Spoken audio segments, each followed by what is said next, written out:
A service of KIBMradio.com, the Internet's home for an all old-time radio.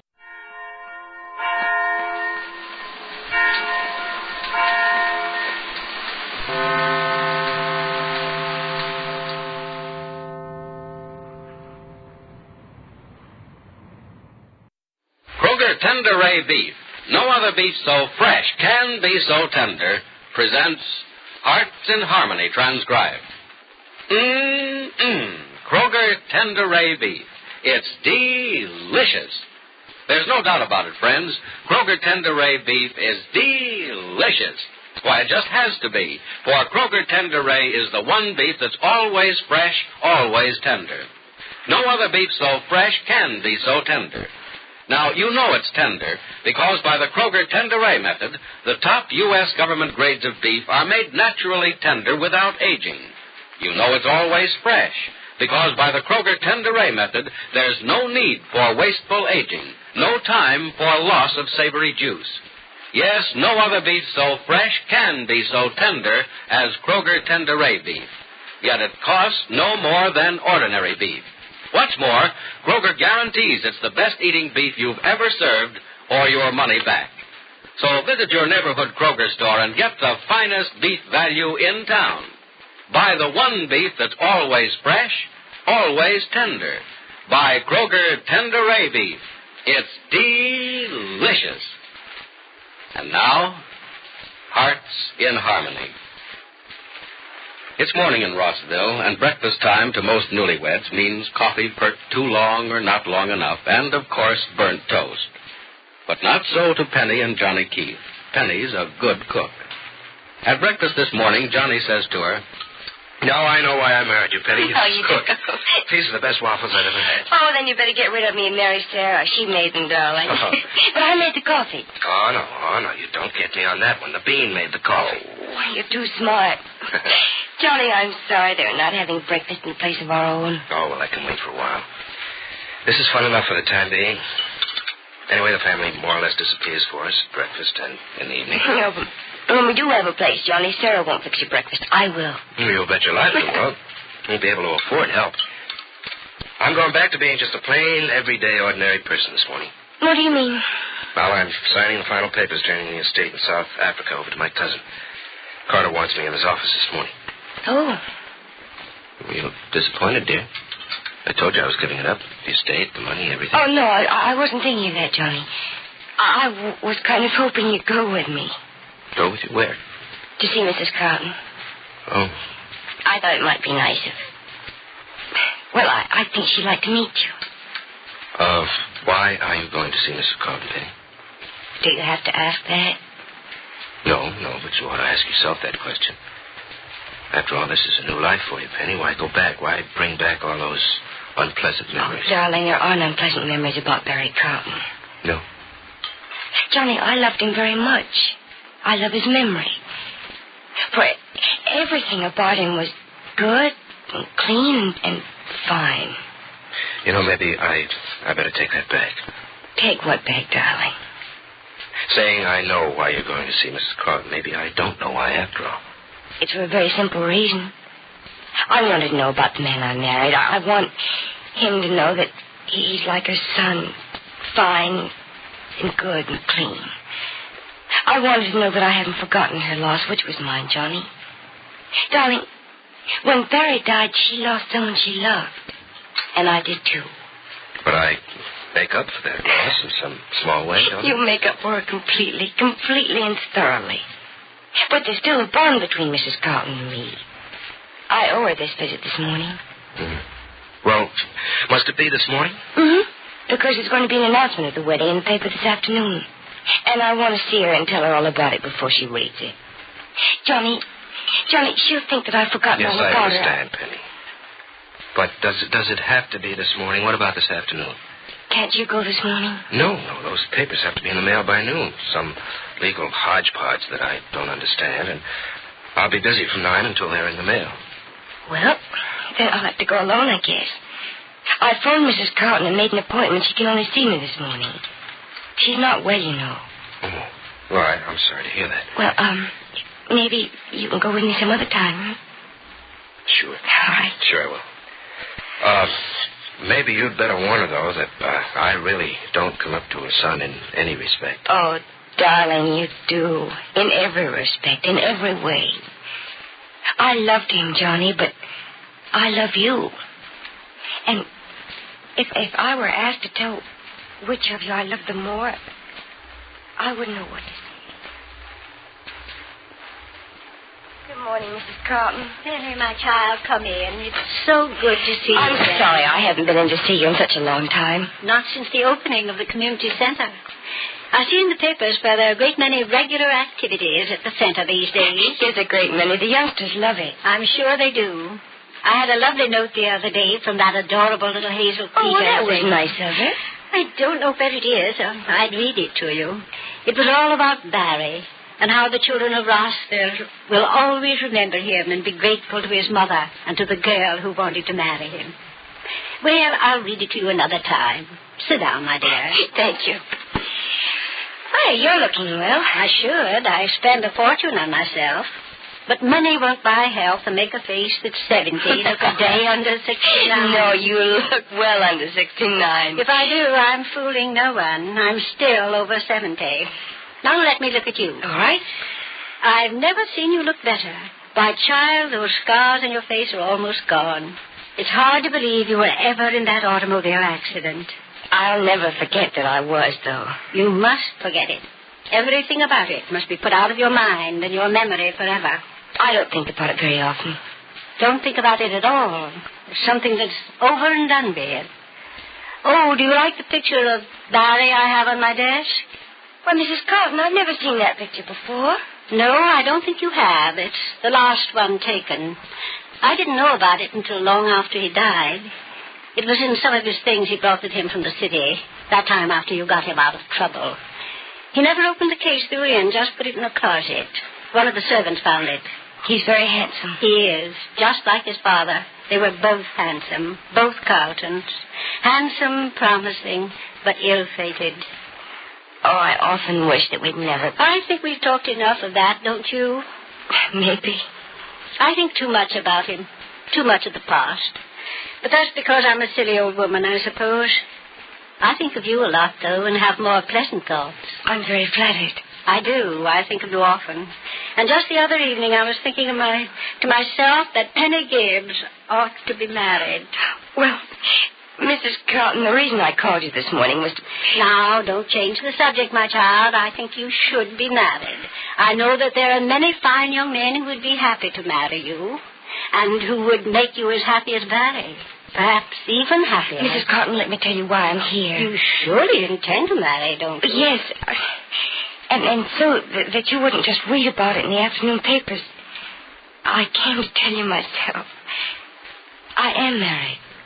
I might have known there was an explanation for the soft look in your eyes. Even an old woman can recognize young love. Well, ours isn't quite young love anymore, Mrs. Carlton. Young enough. Who is the young man? Johnny Keith. Oh, you really love him. He's everything Barry was. He would have to be, or you wouldn't love him, which I'm sure you do. Oh, I do very much. You've known him a long time. Since I was a child. Oh, all that length of time? I think perhaps I know now why things have happened as they have. God looks over us and moves us in the strangest ways. We think we choose each other, but we don't. God chooses those of us he knows should be together and separates those of us when it is best that we be apart. You don't think I've been disloyal, then? Disloyal, my child? No thought such as that would even enter my head, because there is no such thing as disloyalty in your heart. My blessings on you both. And bring the young man to see me one of these days. Thank you, I will. You're staying in Rossville, you and your husband? Yes, Johnny worked for my foster father last year. Now they're going to be partners. I wish him the best in everything. And to you, my darling. You're a daughter to me, you know. Yes, I'm very grateful. To you, my darling, all the happiness that love can bring. And may the blessings of marriage be yours forever. That's my prayer, too, Mrs. Carlton. It is a prayer. Now, I suppose you'll be going. Well, I'd like to stay longer, but I know that you'd rather I wouldn't. My doctor will scold me if he finds out you visited for too long a time. Goodbye until next time. Goodbye. And next time will be soon. Oh, would you hand me Barry's picture, the one over there on the desk? I like to hold it and look at it after seeing you. Yes, of course I will. Here you are. Thank you, my child. My best to your young husband, and assure him he has my blessings. I most certainly will. Bye. Goodbye, my child. So, with a flick of a pen, I made myself a poor man again. Oh, well, how did you sign your name, Johnny? With an X? But of course, I ain't had no book learning, gal. Darling. Nice to hear you call me darling. Why? Oh, because it reminds me that there's no uncertainty now. Nothing to wish for longingly, hopelessly. I have what I want. It's mine. Oh, Johnny. Johnny, am I all you want? Well, can a guy have any more?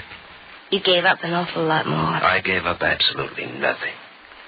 Can a man put his arms around a 1,000-acre estate? Can a man make love to a bank account? No, but a bank account can do a lot more for you than I can. Sure. Buy me a car, a house with a swimming pool, and so on. But you know something? No, what? I'd rather have you. Oh, I'm glad, Johnny. I wouldn't want you to prefer all those things to me. Well, no man in his right mind would. But are you really in your right mind? Do you want to know the truth? Yes, I do. I'm crazy. I thought so. About you. Then we're both candidates for straitjacket. Johnny. Mm-hmm. Johnny, I'm glad you gave up your inheritance from me because I am glad, but are you really? Well, I gave it up, didn't I? Yes, because you couldn't have both of us. Oh, I might have managed that if the inheritance mattered. Didn't it matter at all? Not the least bit. That's why I really didn't give up anything. I merely got rid of something that I didn't want. You won't be sorry if you did, will you? No, I don't think so. You're not planning on making me sorry, are you? No, does this make you sorry? Does what make me? That, darling. I didn't like that, Penny, so I'll have to give it right back. Oh, Johnny, don't ever let me make you sorry. Never, Johnny, never. So Johnny Keith has definitely given up his inheritance to stay in Rossville with his wife. Why is Penny so fearful that Johnny will someday be sorry? And will Mrs. Carlton's blessings on their marriage bring them the happiness they deserve? Be sure to listen to the next dramatic episode of Hearts in Harmony. Kroger Tender Ray Beef. It's delicious. Why, naturally, Kroger Tender Ray Beef is delicious. It's the one beef that's always fresh, always tender. Yet Kroger Tender Ray Beef costs no more than ordinary beef. And listen, besides offering you the one beef that's always fresh, always tender, Kroger also offers you more meat for your money. It's like this. Kroger has a special way of cutting beef that removes excess bone, excess waste, and stringy ends. Since this is done before your purchase is weighed and priced, you get more meat, less waste. So to get the most, to get the best, get Kroger Tender Ray Beef. Friends, remember, no other beef so fresh can be so tender as Kroger Tender Ray Beef. And you can buy it only at your Kroger store. Remember, too, at your Kroger store you get more meat for your money, because Kroger cut beef gives you more meat, less waste. So visit your neighborhood Kroger store soon and buy Kroger Tender Ray Beef, the finest beef value in town. Be with us again tomorrow, same time, same station, for another exciting transcribed chapter of Hearts in Harmony. Chesterfield brings you Dragnet. Put a smile in your smoking. Buy Chesterfield. Smoother, cooler, best for you.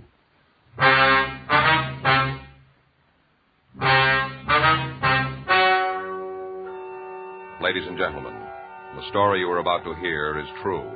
The names have been changed to protect the innocent.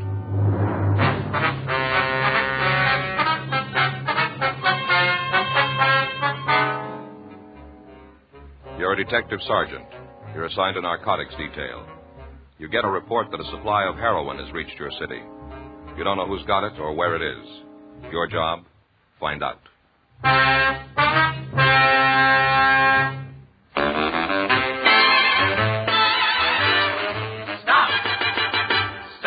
smoking with a smile with Chesterfield. Smoother, cooler, milder, Chesterfield. Put a smile in your smoking, just give 'em a try. Chesterfield's best for you. They satisfy. If you want tomorrow's better cigarette today, next time you buy cigarettes, stop. Remember, only Chesterfield is made the modern way with Accuray. You'll notice how fresh and good Chesterfield's made with Accuray taste, how smooth they are, and how they satisfy. So buy Chesterfield today. Best for you.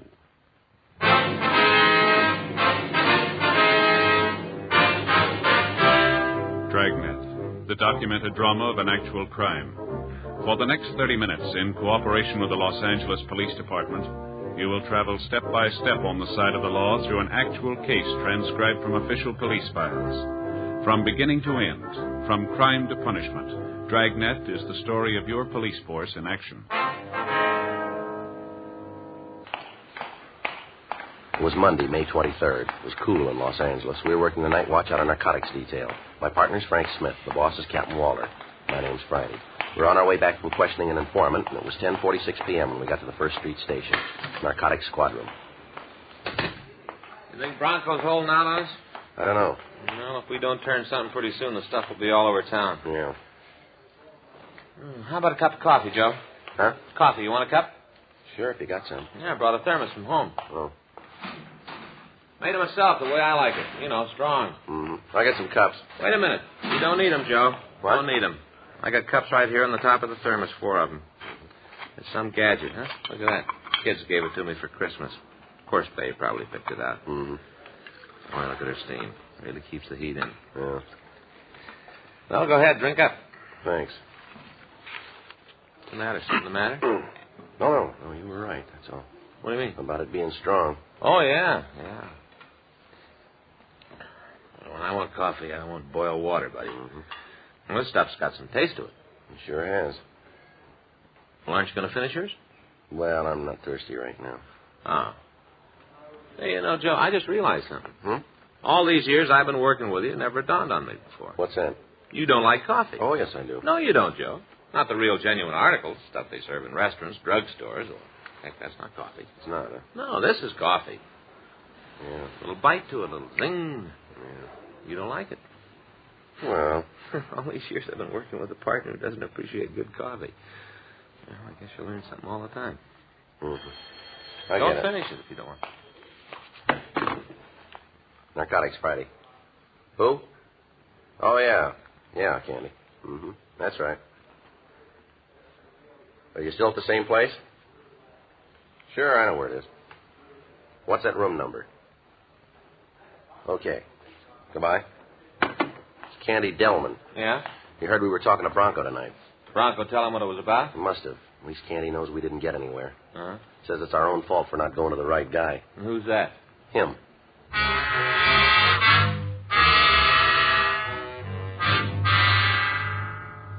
Candy Delman was an informant who had served 3 sentences for violation of the State Narcotics Act. Since his release from prison, he had given police officers several leads to burglary and robbery suspects. Most of his leads had panned out. As far as we knew, Delman was no longer a narcotics user or a pusher himself, but in the past he had always refused to give any information on the dope racket. Over the phone, he said he was living at the Hatrick Hotel on South Spring Street, room 217. Frank and I left the office and drove out to talk to him. It was 11:22 p.m. when we got to the hotel, a dark 2-story building badly in need of repair. We went inside and started up the stairs to the 2nd floor. Get back down here, both of you. Come on, start moving. What's the trouble, lady? Something the matter with your eyesight? No, I don't think so. Why don't you use it? Sign right here on the desk. Ring for the manager. Yeah. Didn't hear no ring, did I? We didn't see any reason to bother you. It's my worry, ain't it? Sure. Bells there to be rung. And hearing it ain't what bothers me. It's guys like you sneaking in trying to get a free pad for the night. Take it easy, lady. We don't want to stay here any longer than we have to. Then what do you want? We just dropped by to see Candy. Who? Candy Delman. He lives here, doesn't he? He might. Well? A friend of yours? He's expecting us. How do I know? Well, why don't you ask him? Oh, sure. That's all I got to do. Tramp up and down them stairs from morning till night. Call him to the phone. Give him messages. Done him for back rent. Well, I ain't making no extra trip on account of you. Well, you suit yourself. Just you wait a minute. I ain't said you could go upstairs. You claim to know Candy. What's his room number? 217. That's right, isn't it? Yeah, I guess so. Well, you be sure you let me know when you leave. And you better be out of here by midnight or I'm collecting a buck from each of you. Friends or no friends, you're not bunking with Candy unless I get paid. In advance! Oh, she's mouth again. You know something, Joe? Faye was after me just the other day about getting a new suit. Oh? I guess she was right. Yeah. Must be down this way. Yeah. Maybe you ought to go with me. Buy some clothes yourself. What for? Oh, we must need them. If a dame like that figures we'd mooch a room in this joint. I wouldn't help with her. Here we are. Yeah, who is it? Joe. Just a minute. Come on in. Thank you. You know Frank Smith, don't you, Candy? Sure. Hi, Candy. Want a drink? No, thanks. Smith? No, thanks. Don't mind if I take a blast? That's up to you. As long as I'm drinking alone, there's no point in dirtying the glass.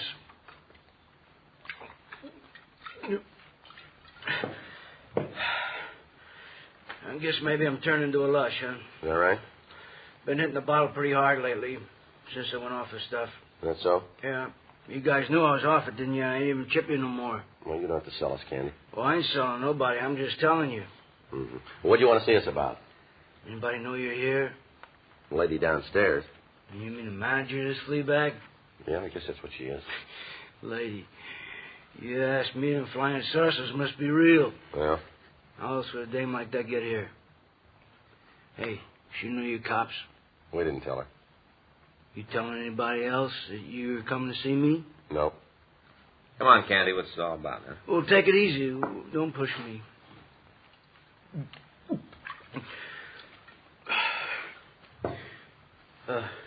Why don't you sit down? We're all right. You was talking to Bronco tonight, huh? Well? I bumped into him right after you shoved off. That's so. Yeah, asking a mule like him about H, boy, he's lucky if he can turn a couple sticks of tea. We're asking everybody. Didn't ask me. Well, we figured it'd be a waste of time. I've helped you guys before. No, not when it came to the stuff, you didn't. Maybe this is different. Yeah. I always figured a guy gets hooked. That's his own business. He done himself. Mm-hmm. That's his getting hurt, too, yours truly. Mm-hmm. I've been hooked 3 times, I don't know. Yeah, you should. Guy wants to kick it, it's up to him, too. Mm-hmm. And you can stick him in a joint, send him to the hospital, maybe he'll get rid of the habit for a while, but if he wants to kick it for good, he's got to do it. Mm-hmm. Nobody else. It ain't easy either. Guy's own business is what happens. Whether he goes for a ride or gets off. All right, come on, Candy. What are you getting at here? Horse you're looking for, it ain't just going to guys, boy. You mean kids, too? Yeah. How do you know that? Fella asked me if I wanted to make a buy. I thought I was still shooting caps. What fella? Mm-mm. Come on, we'll stand in front of you, Candy. Well, you take it my way or you don't get it. That means no names. All right, give us the rest of it. Well, like I said, he asked me if I was interested in a buy, and I told him I wasn't. Yeah. He said that was okay with him. He had plenty of other customers. He cut a lot thinner for some of them. A pro like me, I might know the difference. Mm-hmm. Kids just off of the weed, they wouldn't care. He said he was only making me an offer as a favor, you know. Mm-hmm. Did you ever buy from him before? Well, look, Joe, just let me tell it, huh? Go ahead. Well, the way he talked kind of rubbed me the wrong way. Even when I was pushing, I never sold a kid. You know that. Mm. I ain't no saint. I never pushed no kids. It just didn't seem right. Yeah.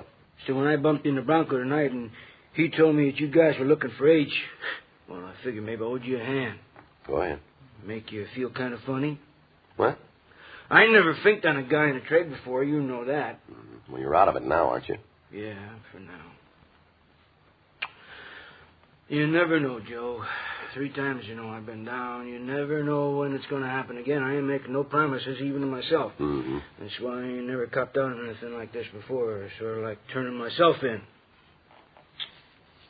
It's good H, too. It's Eastern. Yeah. It's been cut, but it's not too thin. The way he talked must have been, 6, 8 ounces left. The rest of it's been sold. Yeah. He can cut a lot thinner if he wants to. It's dealing with kids. It don't matter, you know. Yeah. Where do we find him, Candy? You ever hear of Walker Drive, Hollywood Hills? We can find it. Well, it's not much of a street. It's just 4 or 5 blocks, dead end. Hmm. Cuts off a Laurel before you get to Mulholland. Well, go ahead. That's it. Well, which house? I didn't say nothing about no house. Maybe he lives there, or maybe he's just going up to make a sale. I don't know. You think he's there now? I didn't ask him for no time schedule. Now go on, beat it, will you? I want to get drunk.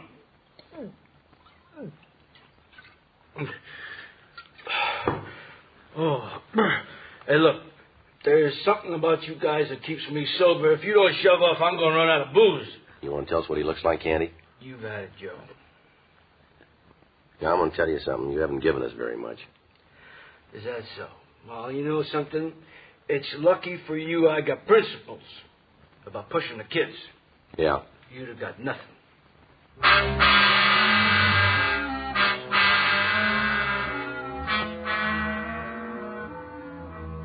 We continued to question Delman, but he refused to give us any further information. 11:46 p.m., Frank and I left the Hattrick Hotel, and we drove up into the Hollywood Hills. We turned off Laurel Canyon onto Walker Drive. The street was only 5 blocks long, and there were approximately 20 houses on it. 12:22 a.m., we pulled up at the corner of Walker and Laurel, where we'd be able to notice anybody who turned into or out of the drive. 1:06 a.m., a man approached a Chevy convertible parked across the street from us. We knew he'd walked down from one of the houses on Walker, but we hadn't been able to determine which one. He passed under a street lamp, and we recognized him as Sam Free, a known narcotics user and suspected peddler. Hold it, Sam. Huh? Right where you are. Hold it up. Oh, sure. Sure. Turn around, Sam. Put your hands against the side of the car. Yeah.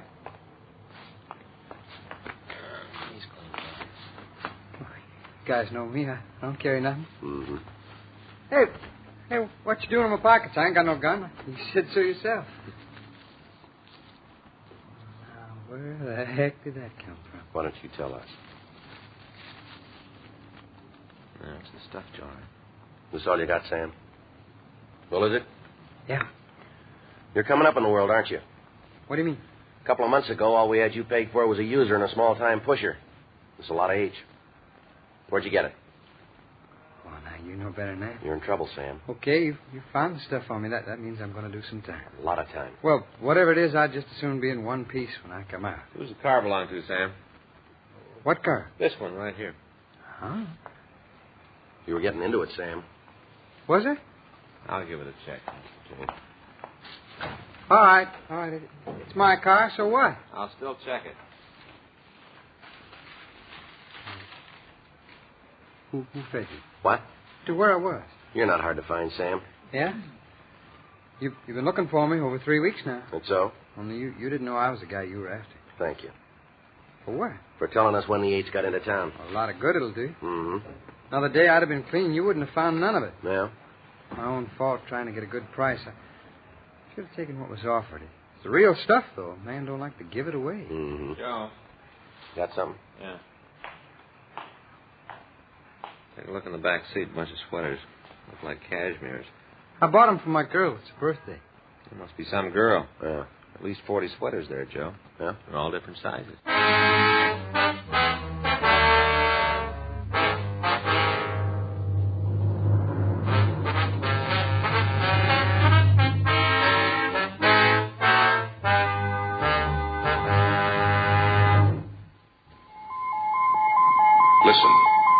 Listen to an electronic miracle. This electronic miracle, Accuray, means that everything from auto tires to apple pie, battleship steel to baby food, butter to cigarettes can be made better and safer for you. Now meet Mr. Bert Choate, brilliant young president of Industrial Nucleonics. Well, Bert, exactly what is Accuray? Well, George, it is a device by which a stream of electrons passes through and analyzes the product while it is actually being made. They transmit what they see to this electronic brain, which adjusts the production machinery for errors down to millionths of an inch. Well, can you give us an example of what it does? Sure, take this piece of steel. How thick would you say it is? Oh, about as thick as the cellophane from a pack of Chesterfields.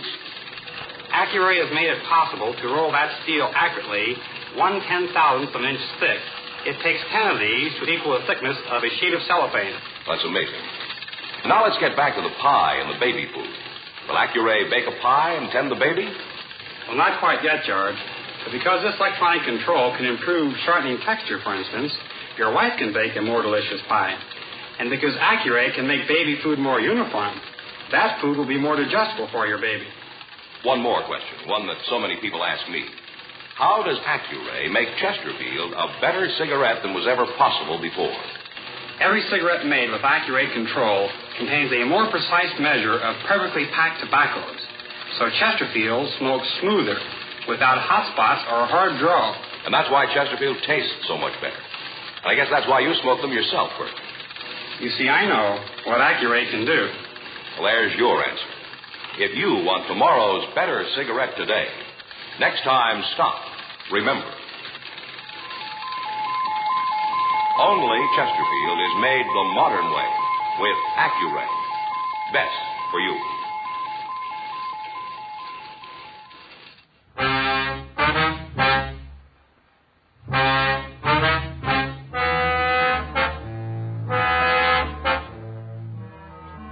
We took the suspect, Sam Free, down to the main jail, and we had him booked on possession of narcotics and suspicion of burglary.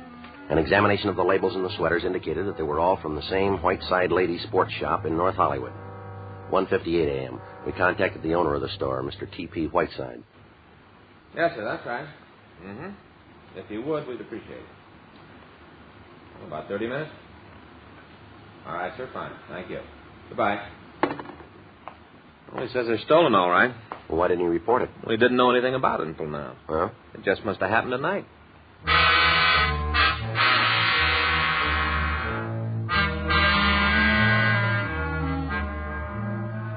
2:22 a.m. Frank and I met Mr. Whiteside at his sportswear shop on Lankershim Boulevard.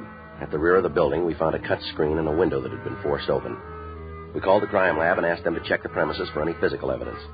Mr. Whiteside made a quick survey of his stock, and as far as he could tell, the only missing item was a supply of cashmere sweaters. I just can't get over it. How's that, Mr. Whiteside? You fellas finding out about all this even before I did. No. Well, I've done my share of complaining about policemen. In the past, that is. Yes, sir. Whenever I got a ticket, I used to say to myself, ain't he got nothing more important to do than pull me over for going a couple of miles too fast? That's what I said. Yes, sir. I figured that's all you police fellas cared about, giving folks tickets. Never seemed like you was paying no attention to the real crooks around town. Mm-hmm. Guess I owe you an apology. It's all right, forget it. No. Oh, no, I ain't going to forget it. I've been wrong about cops all these years, and you sure showed me tonight. Mm-hmm. Apology, that's what I owe. You going to accept it? Yes, sir. Shake? You bet. You too, mister? Huh? You willing to shake with me? Oh, sure, you bet. Sure. Say, about them sweaters you found. Yes, sir. Like you to keep a couple of them for your wives or girlfriends. No, sir, that's all right. Thanks anyway, Mr. Whiteside. You're entitled. Wasn't for you, I wouldn't be getting them back. It's our job. Oh, go on. Keep a couple anyway, No, won't sir, you? I'm sorry, we Please. can't do that. Oh, well, I would offer the reward if I'd known about the burglary. Yes, sir, we understand. Well, it's your own fault. Nobody else is. You're to blame for it. How's that? No reward. Huh? Didn't give you time enough.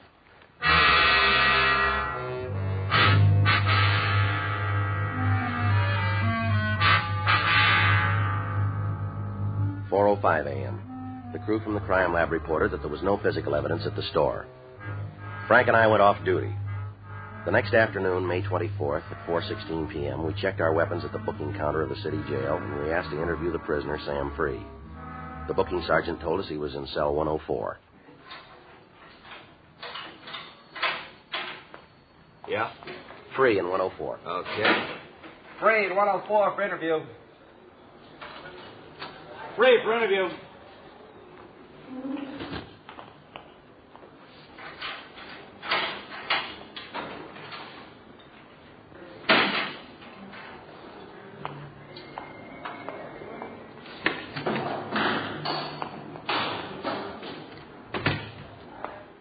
Sit down, Sam. Sure. You ready to do some talking? About what? The stuff. Where'd you get it? Now, look, we had it checked by the lab, Sam. Yeah? It isn't Mexican. It's from back east someplace. No kidding. Okay, I got it from back east. I sure don't want to louse up your scientific cats by saying different. Is that the way you want it on your report? Huh? Uncooperative? Ain't going to make no difference what you guys put down. It might, Sam.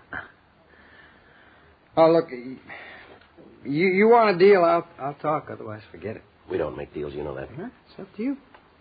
Now, look, this isn't your first fall, Sam. It's going to go hard with you. Maybe. No maybes. Oh, you never know. I'm chinning with some of the boys back there. They tell me things have changed around here. Yeah. Case against me might not stand up. You wouldn't want to bet on that, would you, Sam? Just telling you what I heard. Don't you count on it. Yeah? Things haven't changed that much.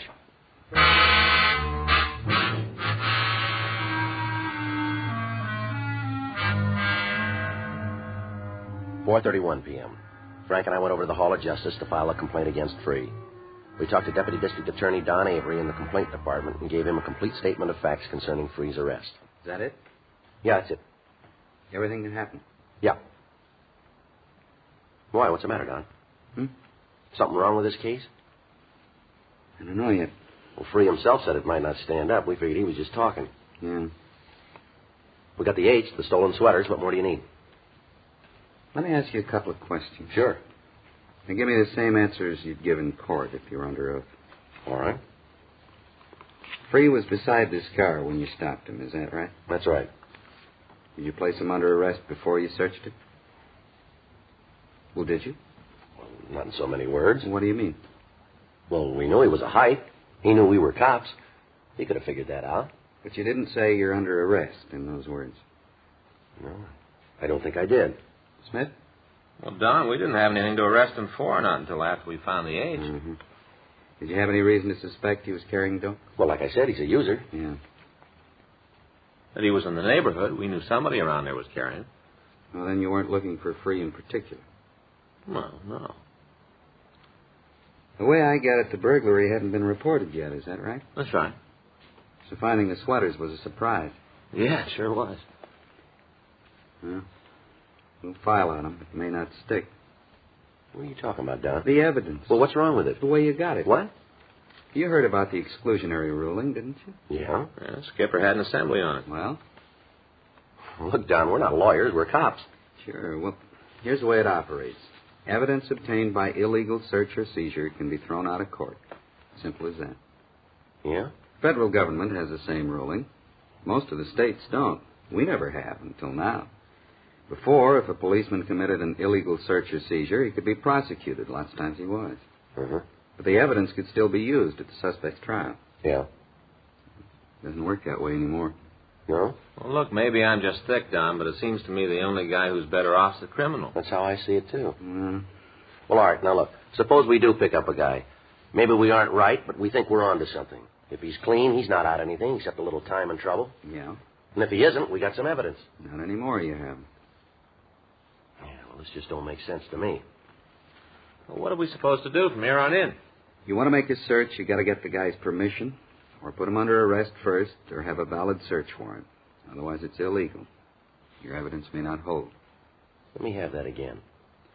If you want to make a search, you got to get the guy's permission, or put him under arrest first, or have a valid search warrant. Otherwise, it's illegal. Well, now let's take Free, for instance. Yeah? We didn't have anything to arrest him on. As for getting his permission to search, well, I got a big picture of that. Mm-hmm. There was no way of getting a search warrant drawn, Don. We didn't even know what we were looking for. Well, that's the way it's got to be from here on in. Every time? Well, there might be some exceptions. I don't know. It's up to the courts to decide. But what if we're after somebody, a guy who's heavy? Yeah? Let's take a killer, maybe, so we want to break in. We supposed to ask him if it's all right if we break in? You can get a warrant. Yeah, well, maybe we don't know who he is. Maybe it's 4 o'clock in the morning. What do you do then? When it comes up, you'll get an answer. Well, let's come up right now.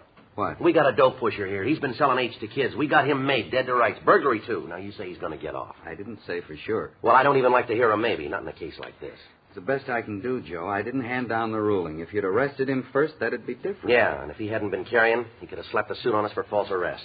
Only thing I can tell you, get a warrant, get permission, or arrest him first. Yeah, well, there's only one thing I'm going to tell you. It's not going to work. Maybe not. So just what do we do? Go back to pounding beats? Is that it?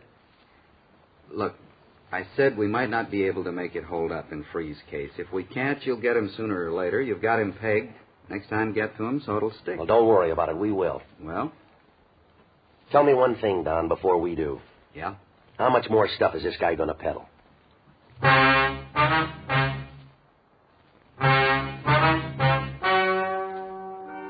the story you've just heard is true.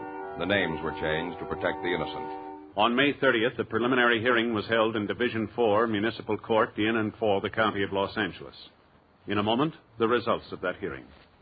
Now, here is our star, Jack Webb. Thank you, George Fenneman. Chesterfield, made the modern way with Accuray. I wonder if you realize what that means to you. For the first time, you get a perfect smoke column in your cigarette. A smoother smoke. A cooler smoke than you've ever had before. To put a smile on your smoking, try 'em. Chesterfield.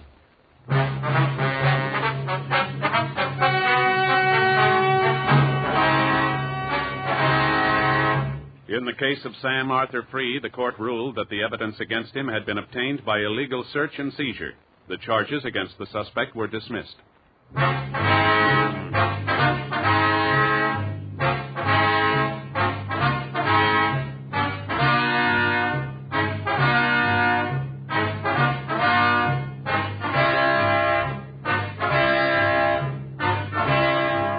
You have just heard Dragnet, a series of authentic cases from official files. Technical advice comes from the Office of Chief of Police W.H. Parker, Los Angeles Police Department. Technical advisors Captain Jack Donahoe, Sergeant Marty Wynn, Sergeant Vance Brasher. Heard tonight were Ben Alexander, Virginia Gregg, Jack Crucian, Herb Ellis, Vic Rodman. Script by Frank Burt. Music by Walter Schumann. Hal Gibney speaking. Watch an entirely different Dragnet case history each week on your local NBC television station. Please check your newspapers for the day and time. Chesterfield has brought you Dragnet, transcribed from Los Angeles. This is it, L&M Filters. It stands out from all the rest. Miracle tip, much more flavor. L&M's got everything. It's the best. No other cigarette gives you L&M's assurance. Assurance that it is best. L&M's got everything. Superior taste, superior tobacco, superior filter. Buy L&M today. Most of you are Gunsmoke radio fans, and many of you have written to the makers of Chesterfield and L&M filters, asking them to put Gunsmoke on television, too. Here's the good news. Gunsmoke is going on TV starting Saturday night, September 10th. If you enjoy Gunsmoke on radio, we're sure you'll go for Gunsmoke on TV. Now, television will have an authentic adult Western, the Gunsmoke you know on radio. Remember, Saturday night, September 10th, Gunsmoke on TV. Check your local listings for time and station.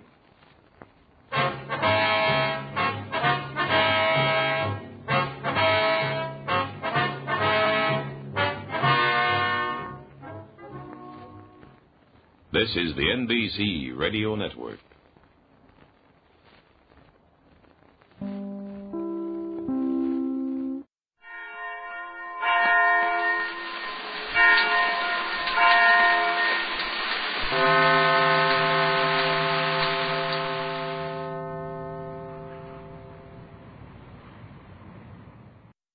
My name's Jeff Regan.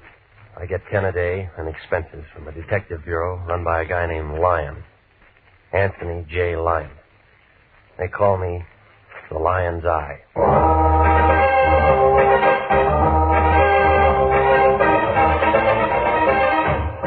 With Jack Webb as Jeff Regan Investigator, stand by for hard-boiled action, mystery, and thrilling adventure in tonight's story of The Man in the Door.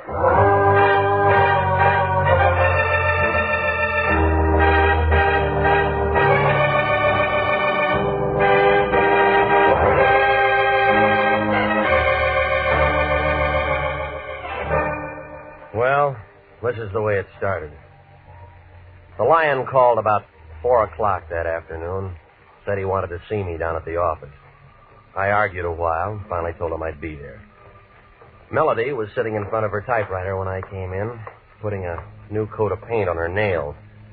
She handed me a blank contract with no dates filled in, jerked a thumb toward the Lion's den. I went in. Regan, I'm glad you got here. What do you know about architects? They draw things. I know that much, but what about bids and all that stuff? Well, they figure out what a building's going to cost, don't they? Go on. If whoever's paying for the building likes what they write down, then they're hired. A couple of architects, maybe 3 or 4, make bids. Well, I suppose so. Low man gets the job. Why? Our client's an architect named Dudley Hayes, an office in the Park Central building. He thinks maybe the bank that's handling his bit might try to put something over on him.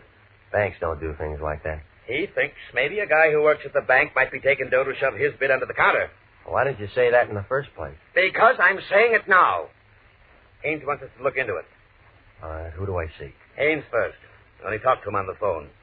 I told him we'd have to have a contract and retainer before we did anything. That figures. So hop over there and find out what's what and make him sign that contract and get a check. Anything else? Make sure it's certified and call me if you run into any trouble.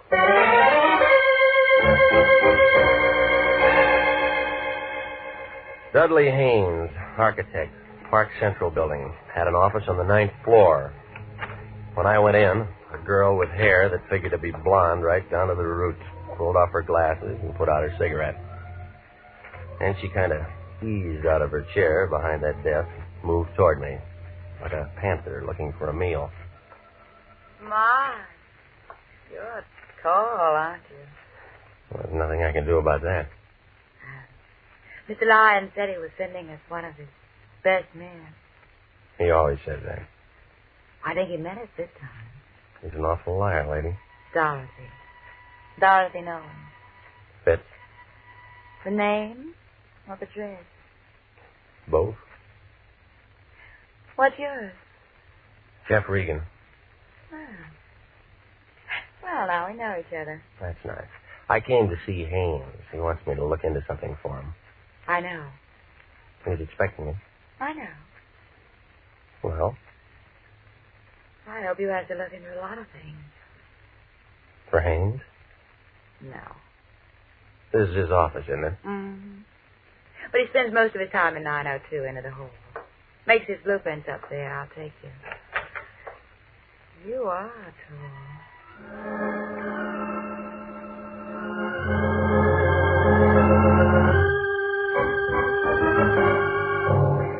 Well, we started down the hall. We got about 10 feet from the frosted glass door at the end. We both stopped. We were looking at the outline of a big man behind the door. Both of us expected him to open it and walk out. Oh, he came out all right, but he walked right through it.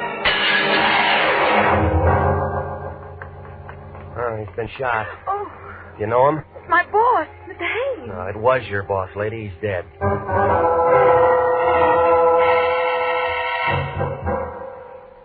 Lieutenant Salvatore Vendetti, Central Homicide Detail, showed up about 8 minutes after I called. He had his whole goon squad with him and a couple of guys in double-breasted suits from the district attorney's office. They roped off the entrance to the building, got hold of the elevator operators, the man who runs the cigar stand, and asked them questions.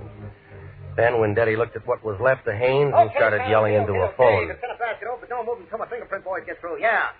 Okay, sis, where the guy lives? At the Biltmore Hotel. Where's his wife? We didn't have one. What do we tell? We didn't have any family. So no one's going to cry. Well, that makes it easier. Regan, was he your client? No, nobody's a client until they sign a contract, Sally. Well, you would bring him a contract to sign, and then you would do something for him. What? Well, I didn't talk to him. Sis? Mr. Haynes had made an estimate on a little office building in Beverly Hills. He thought that a man named Adler at the bank might be taking money from someone to hold his bid out. So he wants an investigator to look into it. Why do you think that? Oh, I don't know. You work for him. Well, I don't know everything. Neither do I. Hot, isn't it? Who's Adler? Oh, just a name to me. Who else? Who else? Architects. Who else was making a bid? I don't know that. Now, where are we? Kelly! Yes? Guy named Adler at the Grand National Bank. Bank. Pick him up and have him down to my office in half an hour. Yes? What do you want to do about reporters, Sally? Tell him to go jump in the lake. Yes? They always spell my name wrong. How long you two known each other? An hour? Nice. What do you mean by that? Just nice. Didn't hear any shots? No, we didn't. Tell me more about the bid. What's there to tell? The setup. Well, the bank handles the money. Who says yes, who says no? Well, the bank, but... But what? The contractor usually tells them who to take. Huh? Who's that in this case? Contractor in Long Beach. His name is George Cantrell. I'll say this to you, Regan. When you get mixed up in anything, you certainly get mixed up with the good-looking people. I'm not mixed up in anything. What do you say, sis? I'll keep my mouth shut. She's a smart girl, Regan. Hello, honey. Won't be home for dinner. Some guy got himself killed and I'm in on it. Not long, no. Regan? I'll tell her. Wife says hello. Says come out to dinner sometime. Whoop. Sis, how much that contract worth? Oh, the building in Beverly Hills, about $40,000. Profit? No, overall. Break it down. Well, Mr. Haynes would have cleared about $12,000 if he'd gotten it. I know some guys are killed for a dime. Sam, Vendetti. I'm still at the Park Central building. Get out to Long Beach and talk to a contractor named George Cantrell. And find out what architects were making bids on some stuff he was going to put up in Beverly Hills. Yeah, get the name. Okay, that about does it. Let's go. Miss Nolan? What? I have to take you down. Jeff, can you do that? Well, you're a material witness. Well, what are you? He's a bystander with a built-in lawyer. Well, I do, Jeff. Go with him. Why do you want to spend the night in jail? I just worked for Mr. Hayes. No phone calls. This is a murder case. Well, get me a lawyer or something, Jeff. You know a lawyer? No. Wait, yes, I do. His name's Dave Henderson. He lives at 1648 Claremont Place. Will you get for me? Tell him I'm in trouble. Yeah. Check, Sally? She didn't make a phone call. I like her, too. Well, look, he may not be able to do anything for you tonight. It's almost 6. But you'll see him as soon as possible. Yeah? Tell him I'm scared, Jeff. Scared stiff.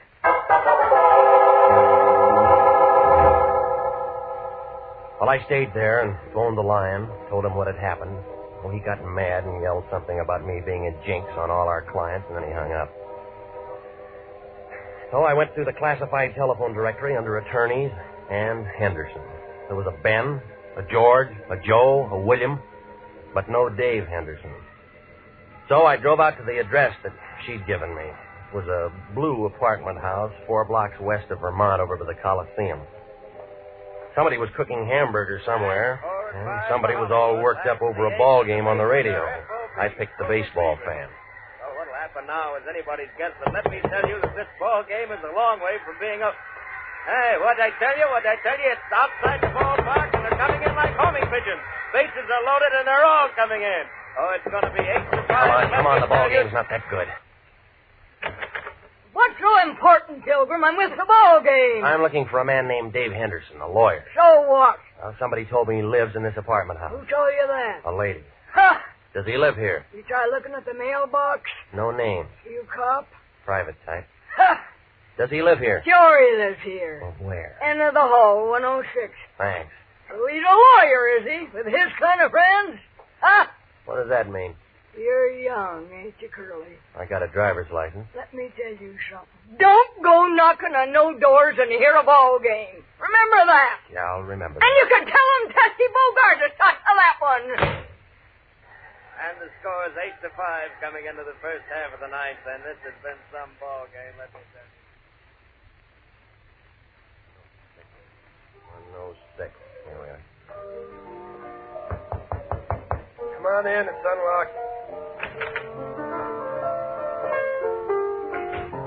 Your name Dave Henderson? Yeah, who wants to know? My name's Regan. I'm a private investigator with the International Detective Bureau. Wrong steer gumshoe. I don't need one. Look, I'm not looking for work. I'm looking for you. What'd you say it was? Regan?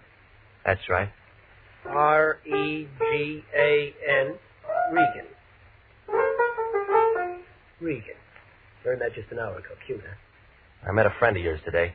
Dave Henderson never had a friend. She said she was a friend of yours. But I didn't say I was a friend of hers. Hey, who are we talking about anyway? Dorothy Nolan. How is Dorothy? Not so good. Thought you were a detective. I am. You sound like a doctor. Look, you sound like a guy with a chip on his shoulder. Sound like a lot of things. You're trying to be tough, baby. No wonder you aren't in the telephone directory. I'll just skip that. She said you were a lawyer. I say I drink too much. Haven't seen me drinking, have you? She wants you to get in touch with her. The man she was working for was murdered today. She kill him? Well, they're holding her. Material witness or a suspect? Material witness right now. She doesn't want to spend the night in jail. Who does? That's why she isn't feeling so good, huh? He wants me to get her out. Something like that. Who's handling the case downtown? Detective named Wendetti. Yeah, and where do you come in? Well, they didn't give her that one phone call. Yeah. You're sensitive. What if I said no? Well, that's your business. You know why she asked you to see me? Because I'm a guy she knows. And every guy who knows little Dorothy does a little something for her. Ever met him like that, Regan? Sometimes. I'm just checking. Checking what? She's pretty good with the works. Eyes just right for the job. Hair just right.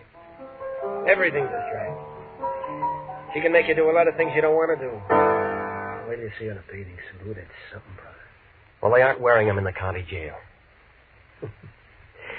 Okay, I'll phone Wendetti and find out what her bond is. Look, this is a murder case. There's no bond on this. You know that. It all depends how you handle it. I'll think of something. Yeah, I'll bet you will.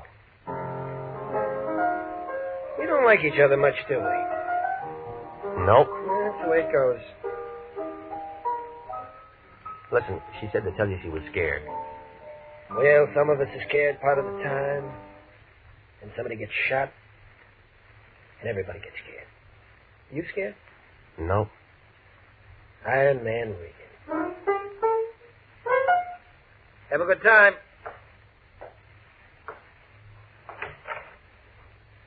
Did I say Haynes was shot? No. You didn't say a thing. See you somewhere, Peter.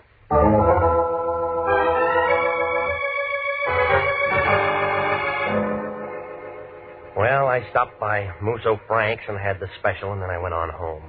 I tried to make a couple of calls, but Wendetti was out, and the desk sergeant thought I was a reporter, and he wouldn't tell me a thing about Dorothy Nolan. While I was sitting there, the phone began jumping around on the hook. Regan? Yeah. This is me. Where you been? I called your place 20 times, but I've called it once. Well, I've been busy seeing a lawyer. What do you need a lawyer for? You aren't married. Somebody else needs one. Who? Dorothy Nolan, that blonde who worked up in Haynes' office. Wendetti's holding her. Good. I want you to go down and see her. What for? We can still make something on this thing if we play it smart. And when I talked to Haynes on the phone this afternoon, I told him I wanted a certified check. So what? So that means there's a check for $100 lying around his office somewhere, and it's made out to International. Look, he's dead, remember? Everybody dies. Don't worry about it. We weren't even hired. We had a verbal contract. We had nothing. That check's no good to anybody but us. We didn't do anything for him. Well, buy him some flowers. Now hop down to the pokey and see that dame and find out where that check is. We can't do that. I talked to Harry Presidio, and he'll give us a lead to get in.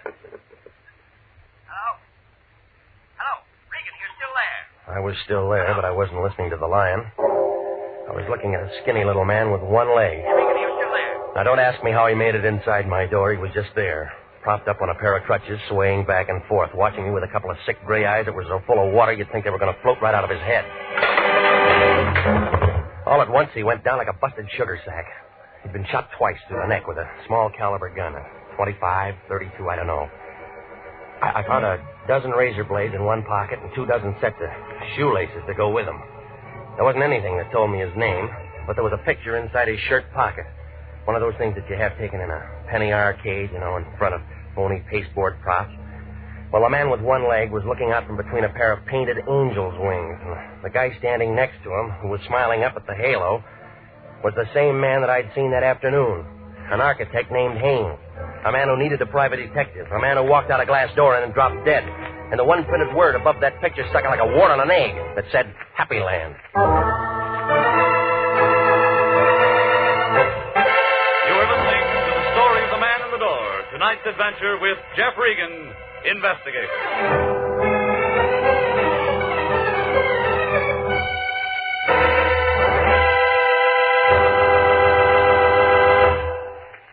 Here is a special and important message to every businessman listening. To every businessman, regardless of the size or the type of his business. Gentlemen, do you realize that the schools of this community help you every day that you're in business? That's right. For one thing, our schools teach the boys and girls of this community to cherish the human rights, the free enterprise on which our country and your business are founded. With each new generation graduated from our schools, the Army defending our way of life, and your business grows stronger. What's more, good teachers and well-equipped schools do a better job of developing our children's talents. The result? School graduates who become more skilled and more efficient employees. So remember, any time and taxes that you contribute to improving local schools are an investment in your own business future. Education is good business. Education can maintain our freedom. And freedom is everybody's job. And now, back to the story of the man in the door and Jeff Regan, Investigator.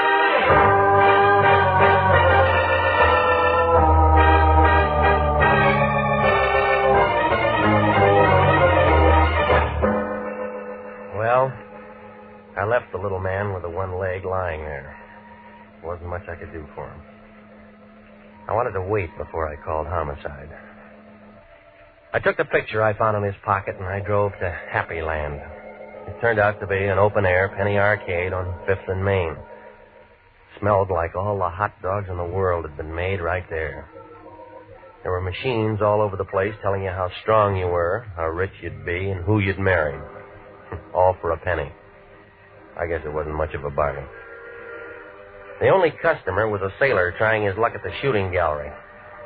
Back in the corner, a tired-looking girl in light blue slacks and a dirty gray sweater was sitting on a stool by the hot dog counter staring at nothing. Want some pennies? Not right now, no. Oh, just looking? Go ahead. When you figure out where you're going to spend your money, come back and I'll give you some change. You got a picture gallery here? Oh.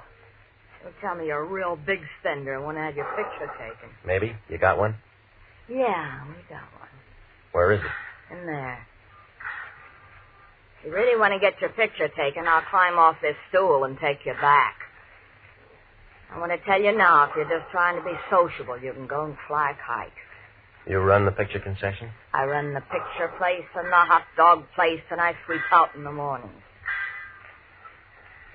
Oh, I wish I had better brains than to marry that slob and get myself stuck in a cheap dump like this. All right.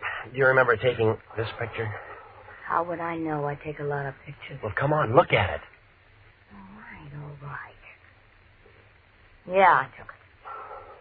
That what sold you? When? What do you think I am? Can't remember what night it is every time a pair of drunks comes in and wants their pictures taken together. Well, try to remember, will you? You're a real wise guy, mister. You don't want no picture. You just want some talk. You're a cop.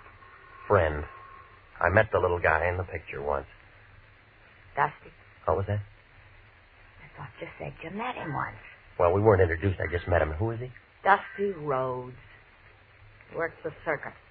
What circuit? Fifth and Main, STEM. Business section. What kind of business?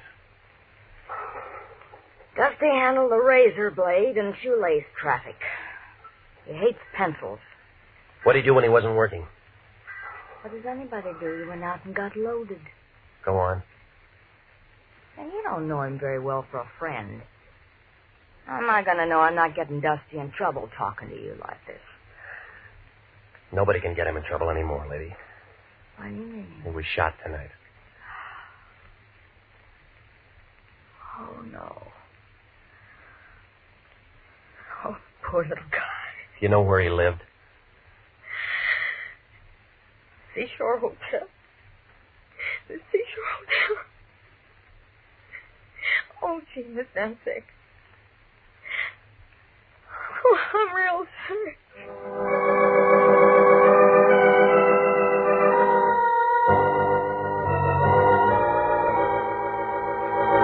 Brother, the seashore caters to many types of people, good and bad, just out of the pokey. 2 bits a night for transients, $1.50 a week for solid citizens. And sign and register. It's a law. I'm not looking for a room. Then you're wasting my time, brother. My beer's getting warm. Look, I'm a private investigator. My name's Regan. I liked you before you said them 2 words, brother, but you have soured me. Private investigator means private eye, and it all means cop. And you are not welcome. Now blow. I'm trying to find out something about a man named Dusty Rhodes. We do not ask questions, and we do not give answers. Now blow. I was told he lived here. You find me tongueless, brother. Now blow. Did you know him? During the last 5 years, I have acquired 85 pounds and a very bad heart, or I'd have you in the alley right now. Oh, yeah, sure you would. Here. Abraham Lincoln was a very fine man, and he took a very fine picture. I seem to have found my tongue, brother. Will it be? The key to his room for a starter, huh? Disallowable and punishable by fine and imprisonment. Into the hall, turn the bent fist to the right. Thanks. Well, I don't know what I expected to find there. Outside of more razor blades and more shoelaces was a little room full of dirty white curtains and a wire bed that sagged in the middle. I was standing there watching a neon sign advertised beer a block down the street when I thought I heard somebody behind me. Whoever it was had been drinking bad whiskey, but he was still pretty good. It landed a quarter of an inch above my right ear, and I piled up in a lamp, a chair, and a pitcher full of water. 5 berries gets you a look, brother, but doesn't get you a room. Besides, it's already taken and the bed's over there. Now, come on. You didn't go to sleep, brother. You was knocked asleep. Oh. I apologize. Why the games? Who came in after me? You're the only one. You sure? My name's Sam Preacher. Brother, I'm very sure. Well, maybe he was waiting for me, huh? I don't generally ask him, but the question is this. Why? Oh, I don't know. Unless... What's the matter? Something missing? Just a picture. You can get lots of pictures. You didn't see anybody? That makes the third time, brother, and the answer's still negative. Okay. Then let's blow, buddy, huh?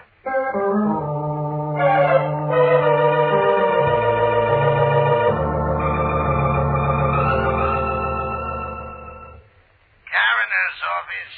Luke, this is Regan. The lion's eye. What's with you, baby? When Daddy tells me you walked into one today. Yeah, I did. You got him there? Haynes Dudley? Sure. Want to come down and take a look? He's toe-tagged and salted down real pretty. Yeah, I'll bet. Them 32 slugs was just incidental. The guy had 4 weeks in the outside. All right, give it to me. Haynes Dudley was dying from malnutrition, alcoholism, and a couple other things with long names. Give me one long name. Diabetes. He didn't take good care of himself, funny, huh? A misspent life. Somebody's gonna take the gas chamber for nothing. When Daddy know this? Sure. And he was wearing a brand new suit, too. We'll sew up the holes. We'll bury him in it. Well, you aren't finished yet, Luke. Baby! A guy with one leg dropped dead in my place a couple hours ago. It's after 11. I'm sorry, Luke. They connected? Yeah? Murder? Yeah. Well, come down and see us anytime, Regan. We're open 24 hours a day.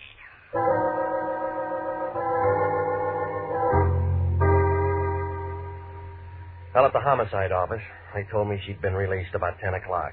They said a lawyer named Henderson had put up the bail and handled the whole thing.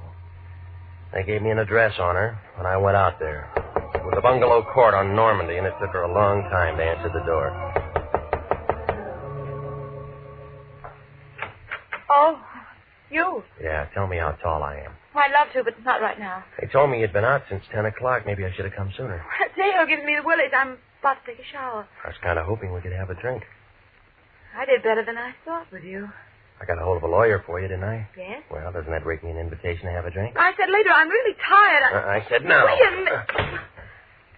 Well, if you're that thirsty, all right. That's better. And every day my boss gets killed, and I meet a private detective. I need a drink. I was slugged tonight. Throat? Yeah, right here, see? Oh, it looks nasty. Why didn't anyone do that to you? Wanted a picture I had?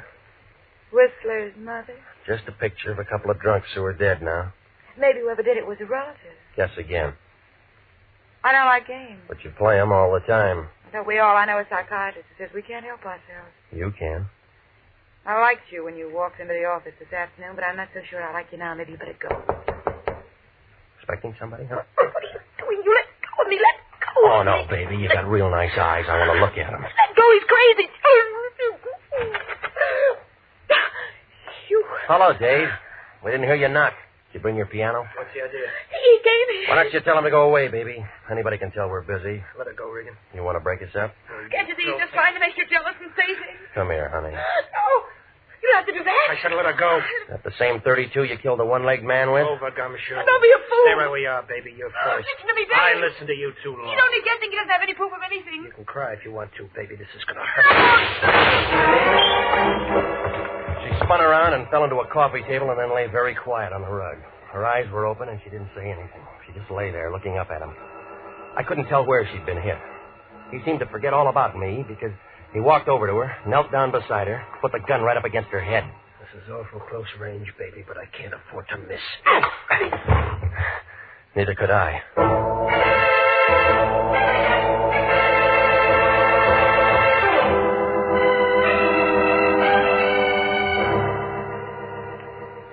Well, when Daddy and I stuck our heads together, and it all came out when we looked into a couple of things. You see, Dave Henderson was Dudley Haynes, and he was wanted for attempted murder and embezzling and one thing or another back in Ohio.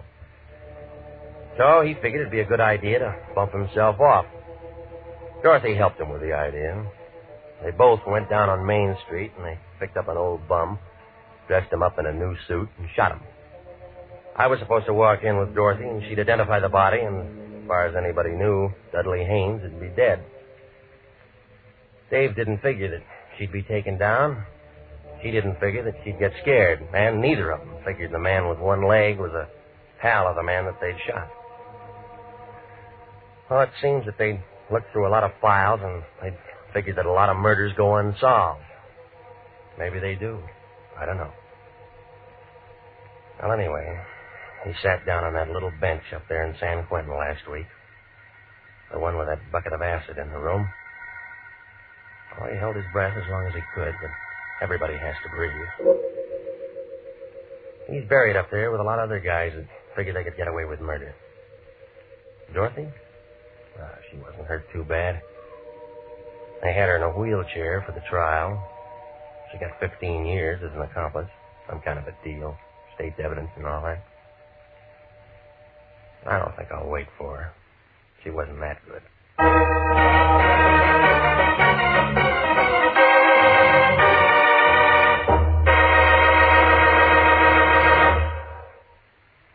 Jack Webb is featured as Jeff Regan, with Wilms Herbert as Anthony J. Lyon.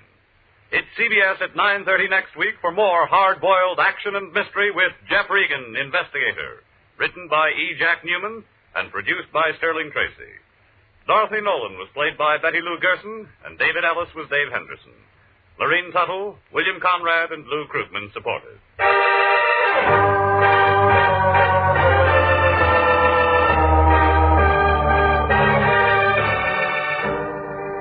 It's perfectly natural and wholesome for some men who want to leave great wealth behind.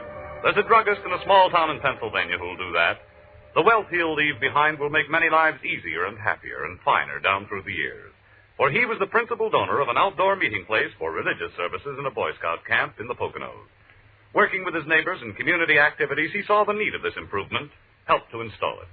That's the kind of wealth that you can bequeath to generations coming on as you enjoy the freedom of working with your neighbors for the betterment of your community. Freedom that can be anybody's pleasure is everybody's job. Music for this program is arranged by Dick Arant. Next week at 9:30, Jeff Regan, Investigator, brings you another thrill-packed half hour with his story of the House by the Sea. Bob Stevenson speaking. This is CBS, the Columbia Broadcasting System.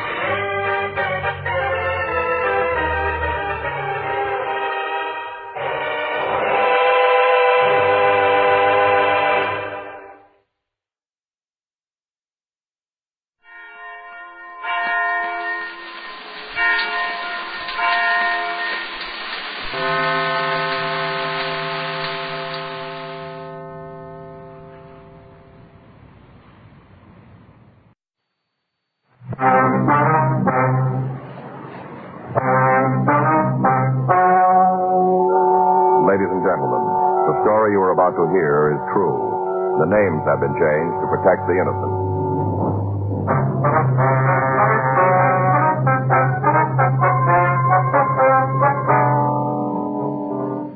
You're a detective sergeant. You're assigned to narcotics detail. You get a tip that a man is peddling heroin at his place of residence. He's a known user. Your job? Check it out.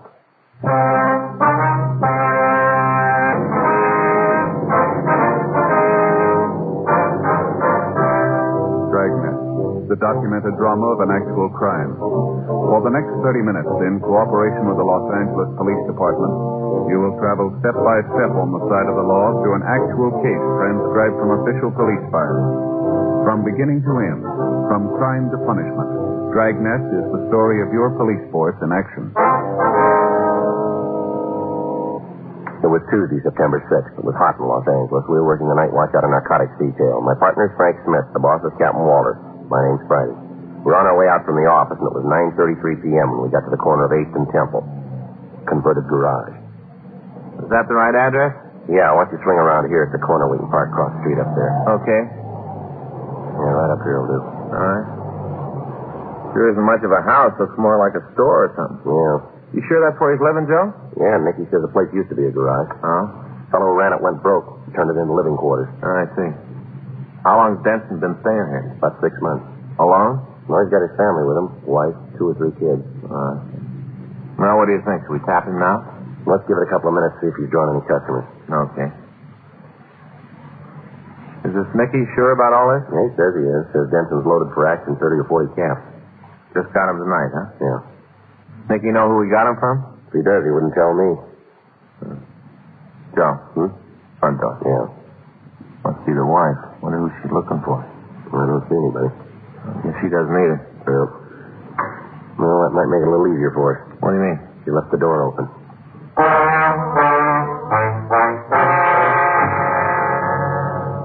Approximately 45 minutes earlier, we'd received a telephone call from an informant named Nicky Corbin. Corbin had reported that Slim Denson, a known narcotics user who lived at the corner of Temple and 8th, had some 30 or 40 caps of heroin in his possession. Corbin said Denson was getting ready to push the stuff. Frank and I waited across the street from the Denson residence for 26 minutes. During that time, no one came in or out of the house, but the front door remained open. 9:59 p.m., a young man turned the corner and headed into the converted garage. 5 minutes later, he reappeared and started down the street.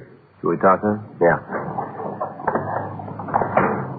Wait a minute, Frank. Huh? I guess he forgot something. Yeah. Going back inside. Well, let's give him some company.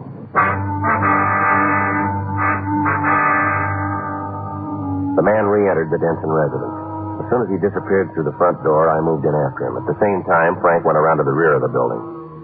The garage had been crudely partitioned into rooms, and the front area contained an overstuffed sofa, a dining room table, and chairs, and a TV set. In addition to the young man who had gone in ahead of me, there were 2 other people in the room. The woman who had previously appeared in the doorway and a sallow-faced, middle-aged man. Now, hold on, mister. Where do you think Police you're going? officer, you're under arrest. Police? That's right. Don't move any of you. It's fine time for you to be showing up. You ought to be ashamed. How's that? 3 hours ago. That's when you should have been here. That's when we needed you. Oh, now take it easy, Alice. Don't start raising no snakes. Little girl, only 7 years old, running around the city like this. Lord knows what could have happened to her. You call a cop, he don't even show up till 3 hours later. I told you, hold your mouth. Elsie's my baby. I was half out of my mind when she didn't come home from school. No thanks to you that she got home at all. I don't know what you're talking about, lady. Elsie, that's what I'm talking about, my baby. Yeah. Anybody else around, Frank? Yeah, a couple of youngsters sleeping in one of the back rooms. That's it. All right. Now move over that wall. Go on, move.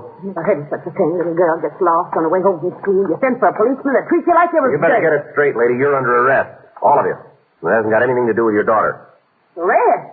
Hey, but you can't arrest me. I ain't done anything. Is that so? You gotta have a reason for picking somebody up, a good reason. Suspicion of violation of the State Narcotics Act. Is that good enough? What? Come on, over against the wall. Come on, move. I'll check him, Joe. Well, I see. You sure are making a mistake. Yeah, we always do. Oh, it's any mistake. You're plumb out of your mind. That's what you are. Sure. Called you on account of Elsie. On account of she got lost. All right, this ain't it. That's why we wanted you. Help us find her. Didn't have nothing to do with no narcotics. If your daughter was missing and you reported it, you'd have had plenty of help. Of course we reported it 3 hours ago. That's when you called them, Slim. Huh? When you went down to the drugstore, you said you was going to use the phone. Oh. Well, you called them, didn't you? I guess maybe I forgot. Forgot? Your own flesh and blood? Your own baby? What's the difference? She's home, ain't she? A lot of difference. You give me your word. Now, That's all. look. You found your little girl. You got something else to worry about now. I sure don't know what you're aiming at, mister. You don't, huh? Neither do I. You're accusing me of having something to do with narcotics, and I ain't never been mixed up with dope. I never even touched the stuff, not once. Well, then we'll start with you. Well, go right ahead. I ain't got nothing to hide. What's your name? Boston, Jerry Boston. How old are you? 23. You live around here? Down the street, 4 houses east. What do you do for a living, Jerry? I work in a filling station over on Pico. You married? Yeah? You got any kids? No, not yet. We're expecting one next month. Mm-hmm.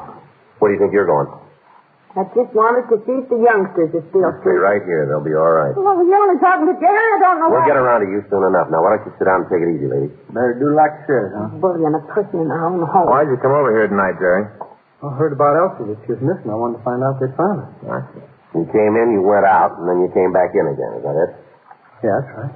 Well, Kitty wanted me to ask Mrs. Denson here something. Kitty's my wife. yeah. I forgot when I was here first, so I had to come back. What was it your wife wanted to find out? Come on, Jerry. Oh, wasn't nothing important, just something about when we having a baby. Uh-huh. You want to step over here now, Jerry? Huh? Over here, please. Beside the table. Sure.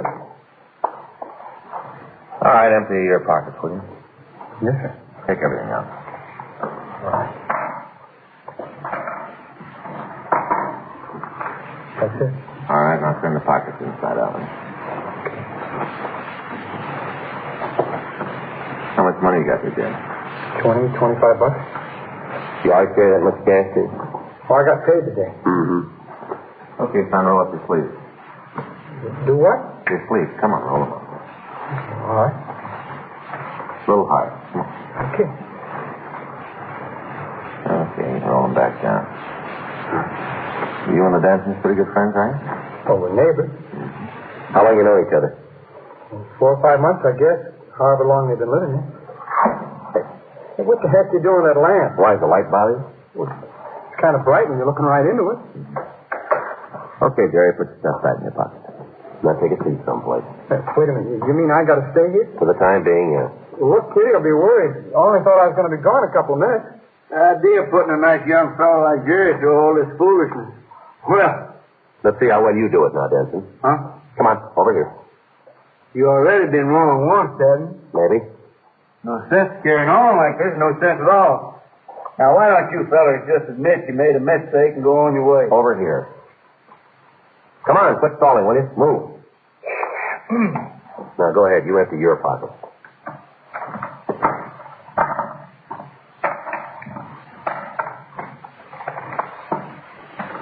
Is that all of it? You got every little doodad. Turn them inside out. Whatever you say. What do you do for a living? Well, at the moment, I'm sort of looking around, you might say. Yeah, I bet you. You got a family, Denson. How you feeding them? Oh, we manage. We manage pretty good. How? Don't you worry none about my children. Ain't going hungry as long as I can work. You live off your wife, do you? Now, ain't no way to put it at all. She's just helping out while I'm having a rough spell. All right, Denson, roll up your sleeves, huh? Come on, get them up, will you?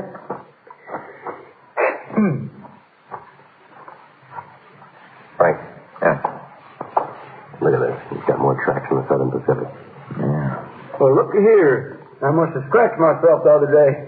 You know, I was doing some carpenter work. How long have you been a hype fella? Afraid I don't know what you mean. Quit wasting our time, Denson. Now, how long? Well, I reckon ain't no point in lying to you, gentlemen. Fact of the matter is, I did do a little chipping once in a while when I was young. Mm-hmm. Of course, that was some years ago. Those marks haven't even started scarring yet. And from the looks of them, you're building up to a big batch of infections there. Must be them scratches I was telling you about. All right, Denson, where is it? Huh? The stuff, where'd you stash it? Come on, Denson. We know you got 30 caps. We're going to find it anyway, so why hold out? 30 caps? A guy like me couldn't afford that much stuff. Now, you ought to have more sense. What'd you do, give it to your wife? You ought to say a thing like that. Well, even if I did have a little H, I sure wouldn't want her to get involved. Last person in the world. Now, you can say whatever you got a mind to where I'm concerned. Now, you just leave her out of this. You were pretty anxious to go into the bedroom a little while ago, Mrs. Denson. I told you leave her out. Now, if you won't do what I tell you... Take it easy, Denson. It don't matter what happens to me. You can lock me up, give me the gas chamber, it don't matter. But my wife, she's a fine woman. I won't have you attacking her reputation. You can throw me in jail if you want to, stand me up in front of a firing squad. Hey, come on, Denson. But there's no reason to drag her in. Now. Sit down. She ain't done nothing. No reason to drag her in. How about it, Miss Denson? I just don't know what you're looking for, mister. I swear I don't. Well, either you've still got it on you, or you've got it in the bedroom. Which is it? Well, you're not giving us any choice. Guess you better put in a call to the office, Frank. Yeah. Ask them they'll send a team over to take this joint apart. Right. Tell them we're bringing in a couple of suspects. See if they can get a policewoman to stand by so there'll be somebody to search Mrs. Denson when we get there. All right. Now, you just wait a minute, mister. Can't arrest us. Not both Slim and me. Is that right? What about my youngsters? I won't leave them here alone. Can you get somebody to stay with them? Well, I guess Josie will be home before too long. Who's Josie? Our oldest girl. Where is she now? Went to the movies with her boyfriend. She's full growed, almost 19. How soon do you expect her back? I don't know for sure. Pretty soon, an hour maybe. We can't wait that long. Looks like we'll have 6 kids in, too. All right, Joe, I'll tell them downtown. Yeah, that's Slim. Hear what they're saying? Yeah.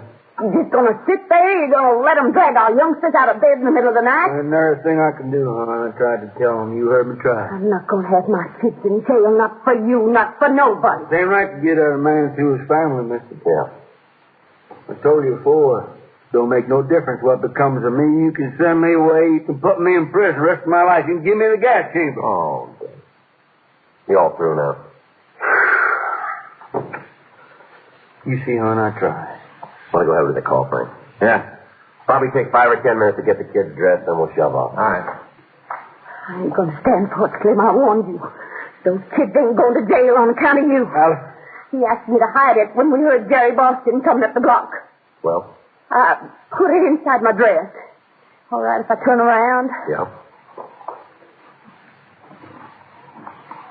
I reckon this is what you want. You know better than this, Miss Benson. What? There's no H in here. This is just his layout. It's what he gave You're me. married to a guy who's been hooked for a long time. You got a pretty good idea what the stuff looks like. We're not going to waste any more time here. Either you give us the caps or you go downtown, all four of us. I'll get him for you. You just tell us where they are. Don't listen to him, Alice, honey. Don't listen. Bedroom, Which one?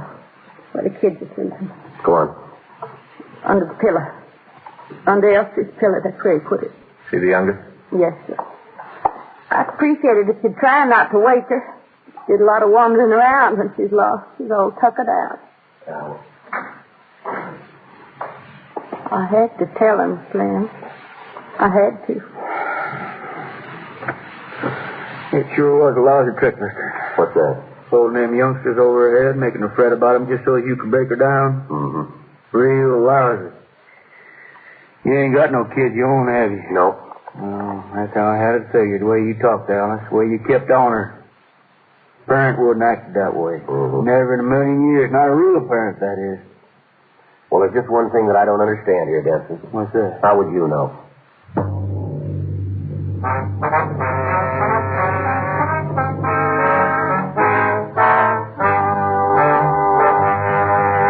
One of the pillows in the children's bedroom, Frank found an envelope which contained 32 caps of heroin.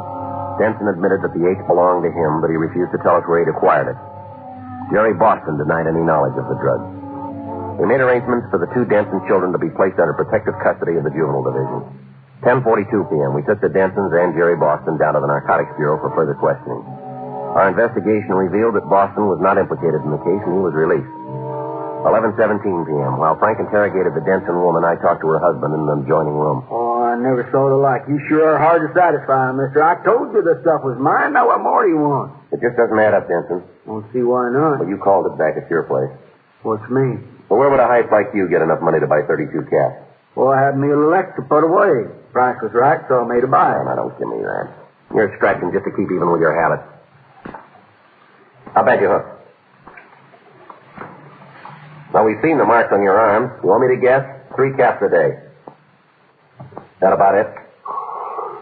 All right, Denson. Who's the stuff belong to? Look, fella, you're dead. We can make you on possession, maybe even on sale. Sale? You must be off your rocker. You know I never sold none of them. Story we got, you're already to start pushing. For all we know, you started. Anybody told you that, he's a liar. Mm-hmm. I ain't no pusher, never have been. And what are you doing with 32 caps? I keep a telling you, mister, they were cheap. How cheap? $5 a cap. Now, that's mighty reasonable for them these days. $165 isn't reasonable. You never saw that much money. All right, who'd you buy them from? Oh, wouldn't be nobody you know. Well, why don't you try me? I don't know myself. Uh-huh. Ain't from L.A. Yeah. I met him last week, took a trip down south across the border. Oh, sure you did. That's how come I made me such a good buy. You bet. Now, you listen, Denson. We didn't drop in on you tonight just because we were in the neighborhood. That's so. We wouldn't have been there if we didn't have information. You know that as well as I do. Well? Our info is that you just got those caps tonight. But I tell you, somebody sure has been spreading a lot of wild stories about me. They've been on the nose so far. Where are you spending your time these days? I reckon we covered that before. Well, I reckon we'll try it again. I stayed at home mostly. Were you home yesterday? Sure was. Day before? Yeah, as far as I can remember. A real homebody, aren't you? Figure ought to stick pretty close, seeing as how the wife's working. Well, that's sure considerate of you. When was the last time you were downtown? Whereabouts down here? Maine, Alameda, anywhere in there. Afraid I just don't recall. Last week, maybe? Oh, no, it wouldn't have been last week. I wasn't feeling rightly. Didn't go no place last week. Then how'd you get to Mexico? Guess my memory ain't as good as it used to be. Reckon I'm kind of mixed up. You sure are. Right in here, Frank. Sit right over there. Now, honey, you take it easy. They can't do nothing to you. She knew where the stuff was. That ties her right into possession. Told you where to find it. What else do you want? Who do the caps belong to, Mrs. Denson? The Sims. They belong to him. Where'd he get them? I don't know. Honest, I don't. Did you have any visitors tonight besides Jerry Boston? Well, come on. I can't think of nobody. Slim, you've got to do something. You've got to get me out of here. Ain't a single solitary thing I can do. I want to know what's happened to my kids. All right, take it easy, lady. They're in good hands. I want to know. They ain't never been away from me, not since they was born. They'll be all upset if I'm not there. Can't you understand how I feel? Yes, we can. My fault anyway. It's all my fault. No, hon, you oughtn't talk like that. Well, it is. I should have left you, Slim. I should have left you 10 years ago when you first started taking dope. We wouldn't have had the other 2 kids. It'd just be Josie. Bad enough what's happened to her. Yeah. If you start worrying about Josie. Last time somebody worried about her, ain't it? Going out with a married man. Wasn't for you and your dirty, filthy dope. You'd never have met him. Alice, I'm telling you, shut up. That's enough out of you, Denton. Oh, sure. He can't do no wrong as far as you're concerned. God gives you a free bindle. That makes him a fine fella, don't it? Fit company for your daughter. Who are you talking about, Miss Denton? Perk Helvey. That's who. He's the one who gives Slim them caps. He's the one. Going out with Josie. First thing you know, she'll be on the stuff, too, just like a father. Is that who she's with tonight? Tonight. Last night. Every night. I talked to her till I was blue in the face.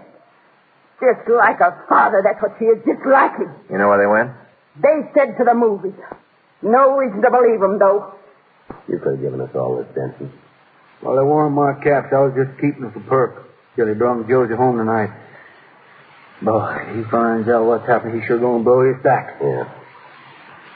Guess maybe I got to shooting off my mouth too much about having them 32 caps. Made me feel like a big man. Never had that much stuff for my whole life. Told some of the other boys it was mine. Just shows you how you can get in trouble from a little exaggerating. Yeah. Only had them caps a couple hours before you fellas showed up. Couple of hours. That's all it took. Look at this here mess I'm in. Oh, it took you a little longer than that, Denton. What do you mean? 10 years.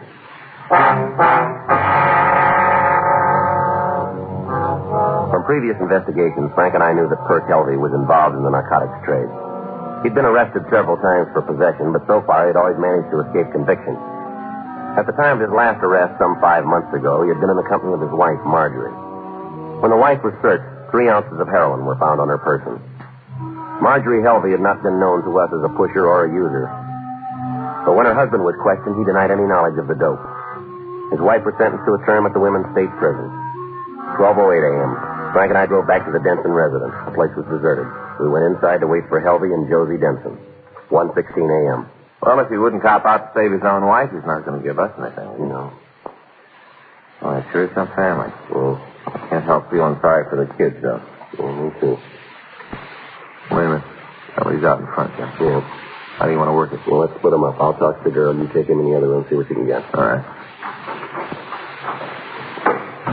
You want to come in for a sec? Yeah, that's something I remember. Guess they're all in bed. Sure hope the old man didn't shoot too many of my camps. Police officer, you're under arrest. Don't try anything, Helvey. Okay. Hey, what's going on here? Where is everybody? The folks are out. What'd they do, get themselves pinned? Let me see your purse. Sure. Then you want to help yourself. Come on, move over here. Keep your hands out of your pockets and stand still. Okay. It's a good thing I ain't ticklish, huh? All right. Come on, Helvey. Huh? I want to talk to you out the back. Yeah, sure. What'd you guys do? Draw straws for us? Well, don't look so sad about it, honey. You won. I'm not so sure of that. I got the smart one, huh? Your mother and father have been arrested, Oh? and it's not going to go easy on them. Who cares? The old man's a bum. Always has been. When I was a little girl, he was a lush. Now he's a hype. I don't notice any change. What about your mother? What about her? She's been trying to hold the family together, hasn't she? Might be better if it fell apart.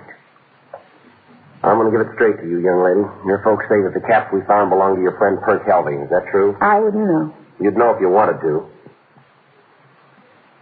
It's going to be their word against his unless you step in. Include me out. Maybe you got a beef against your father. Maybe. Well, whatever you give me won't help him much. Might make a difference in your mother's case, though. Oh, come on. You don't care any more about my folks than I do. You're after Perk. It was his stuff, wasn't it? I don't know. You better think it over. Why should I? You don't mean anything to him. Isn't what he tells me. He's got a wife, hasn't he? The way I hear it, she's out of town. You know who sent her there? Nothing to keep the same thing from happening to you. It won't. You ever seen your mother cry, Josie? Well, I did tonight. She wasn't crying for herself either. It was for you and your kid sisters. You got a choice. Who's it going to be? Your mother or that two-bit pusher in there? Not a very nice way to talk about a friend of mine, is it? Is that your answer? I had a big night. I'm kind of tired. You got nothing on me, so I think I'll just toddle off to bed. You just stay put. Yeah. Yeah. I'm not through with you yet. Stay here. You were through before you ever started. She doesn't care about her mother or anybody else. It'd be easier to crack Elvie, I think. No, it was, but he copped out. So the stuff is his. He's got some more in his car. What turned the key? I don't know. Maybe he likes this girl. Maybe that's why he held back on his wife to get rid of her. When you guys get done comparing notes, I'd like to get a little shut-eye. We're done. Now you're playing it smart.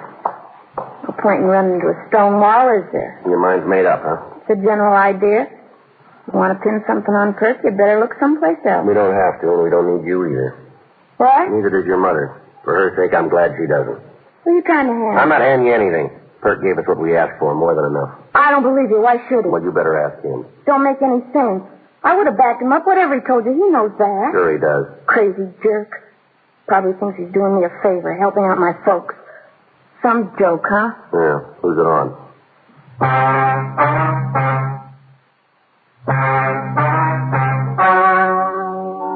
The story you've just heard is true. The names were changed to protect the innocent. On December 28th, trial was held in Department 98, Superior Court of the State of California, in and for the County of Los Angeles. In a moment, the results of that trial.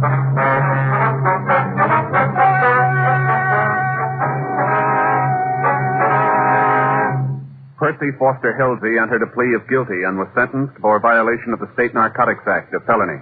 Porter Slim Denson and Josephine Annabelle Denson were tried and convicted of violation of the State Narcotics Act, a felony. Violation of the State Narcotics Act, a felony, is punishable by imprisonment for a period of from 5 years to life.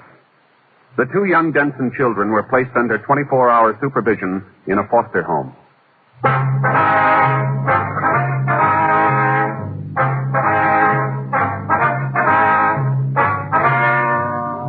You have just heard Dragnet, a series of authentic cases from official files. Technical advice comes from the Office of Chief of Police W.H. Parker, Los Angeles Police Department. Technical advisors, Captain Jack Donahoe, Sergeant Marty Wynn, Sergeant Vance Frazier. Heard tonight were Ben Alexander, Virginia Gregg, Jack Crucian, Joyce McCluskey, Herb Ellis. Script by Frank Burt. Music by Walter Schumann. Hal Gibney speaking. Watch an entirely different Dragnet case history each week on your local NBC television station. Please check your newspapers for the day and time. Chesterfield has brought you Dragnet, transcribed from Los Angeles.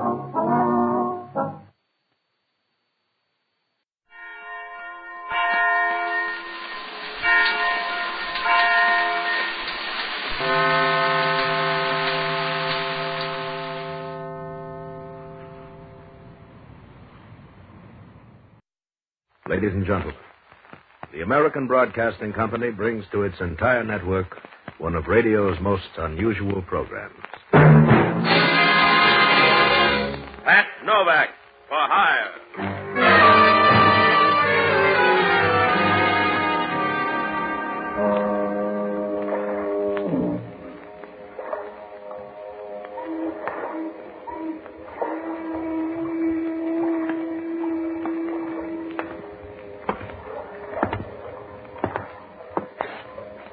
Sure. I'm Pat Novak. For hire.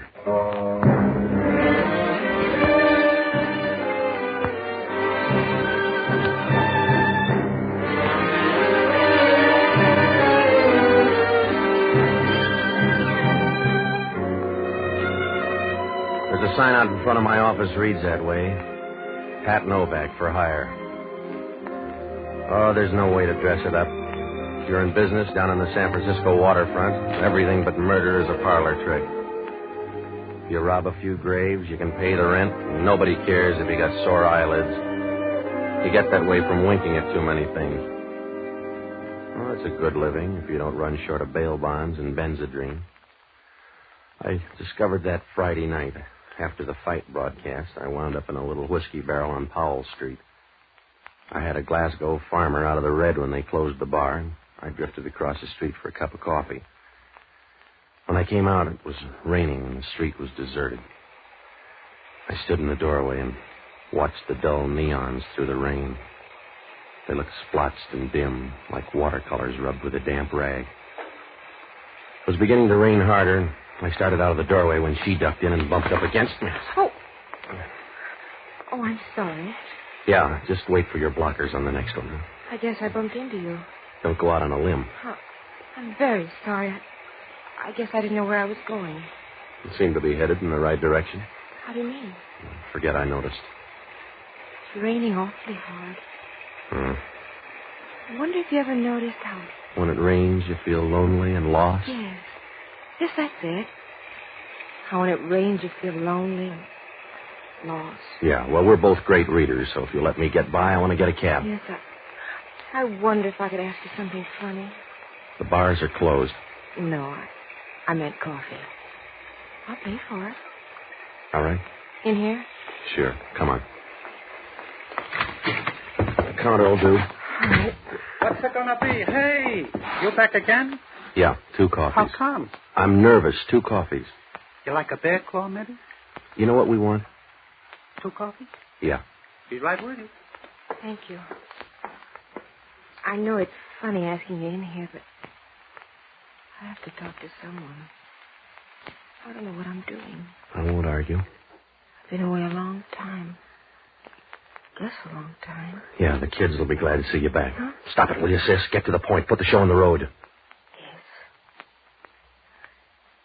I think I've lost my memory.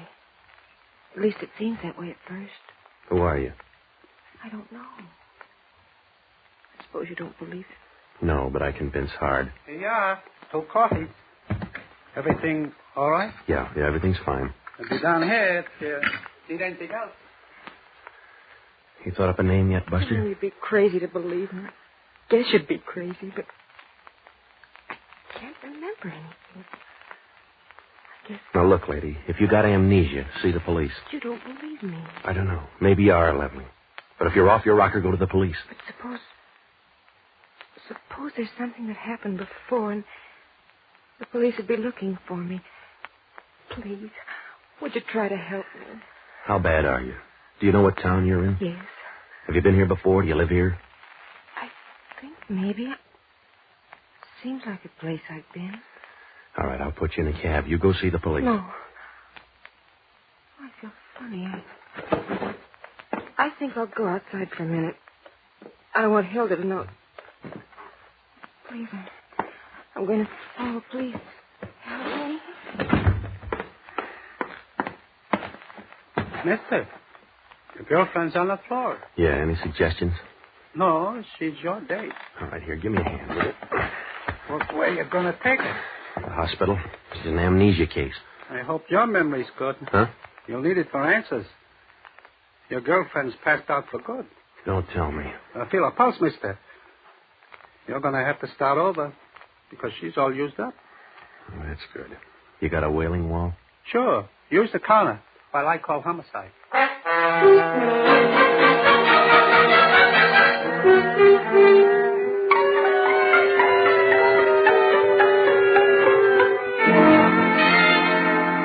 It didn't take 20/20 vision to see I was in trouble. Maybe it was an accident. Maybe it wasn't.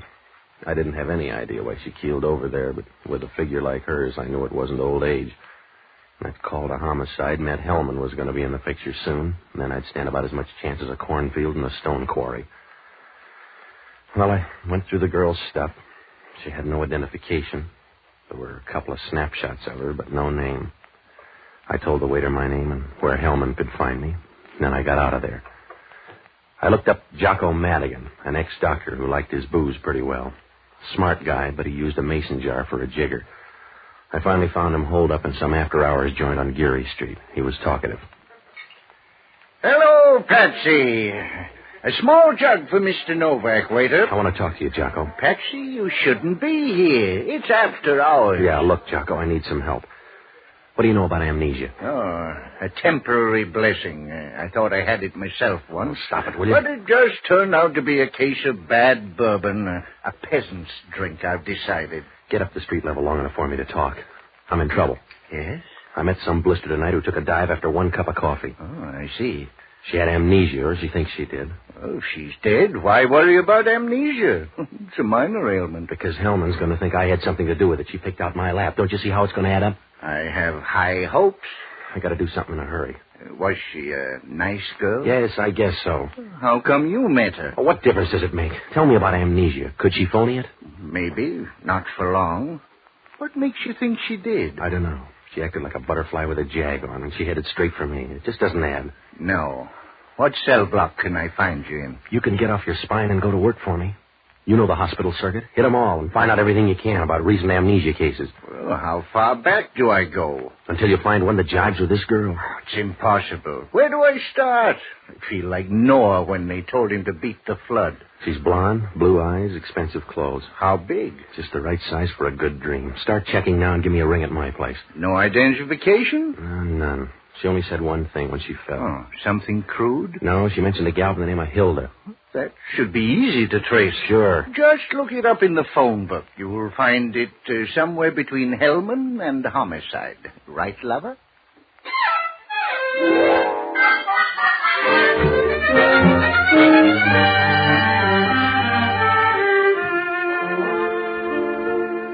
Well, there wasn't anything I could do for the next few hours except sublet from an ostrich.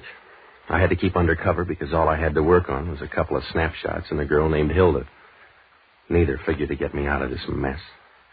Hellman was bound to ask a lot of questions because I had as much business being with a dead girl as Lucky Luciano in a finishing school. After I left Jocko, I took a C car downtown and I went home to grab some sleep. When I walked in the apartment, the lights were out, and that didn't make any difference. Hellman's badge was shining like a lake in Ireland. He was making himself at home with my ice cubes. Hello, Novak. Put the light on so I can watch you turn pale. All right, Hellman, get to the point. Sure. Who was your girlfriend? I don't know. She was the coy type. So are you, Novak. You're going to look good sucking your thumb in the gas chamber. I suppose your coroner is full of good news. She died of an overdose of sleeping pills. The coroner's report is murder. How about the space mark suicide? No dice. You don't take sleeping pills, then tour the town for a spot to take a nap. So she died in a coffee joint. What am I supposed to do, carry a stomach pump? You're supposed to tell me who she is. We'll go from there. I don't know, neither did she. I've got that down as a lie. You file it any way you want, Hellman. She was amnesia. So are you, Novak. All right, hire a medium then. I told you. She came into the restaurant a total stranger. We got social, but she died a total stranger. How are you going to prove it? I don't know. If I knew who she was, I wouldn't play footsie with you. Do I have to draw a map? She came in trying to sort out her marbles and never got there. I see. What did you find out? How about clothes markings? That's your department. How about laundry marks? I don't know. I guess she washed her own. Look, Novak, you're a big boy now. You're in a spot. If you want to help, now's the time to do it. You got everything I know. From here on, you work the ball downfield. All right. You just answer the doorbell from time to time. When you see a guy grinning out there, that'll be me coming to pinch you for murder. Well, that'll take lots of doing, mister, and lots of proof. You remember that. I'll try, Novak. But I may get amnesia. Good night, big shot.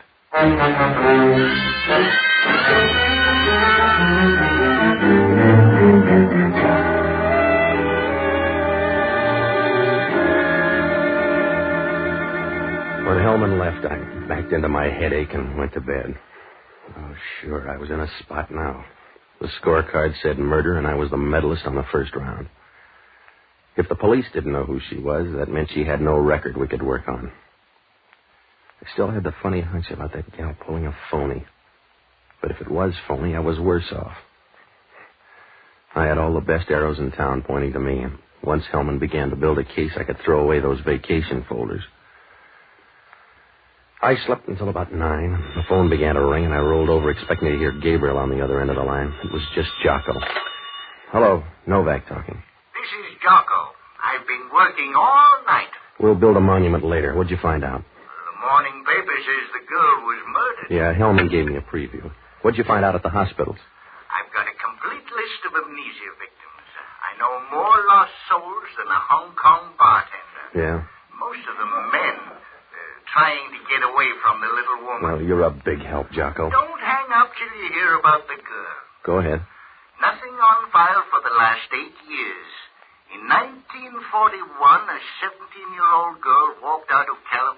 General Hospital. She hasn't been heard of since. How's the description? Oh, it fits like last year's bathing suit. She was Marcia Halpern, the daughter of Emery Halpern. Yeah? Who's he? A pocket-heavy guy down on Montgomery Street. I'll get right down there. Thanks, Jocko. You saved my life. Well, I hadn't intended to go that far. See you later.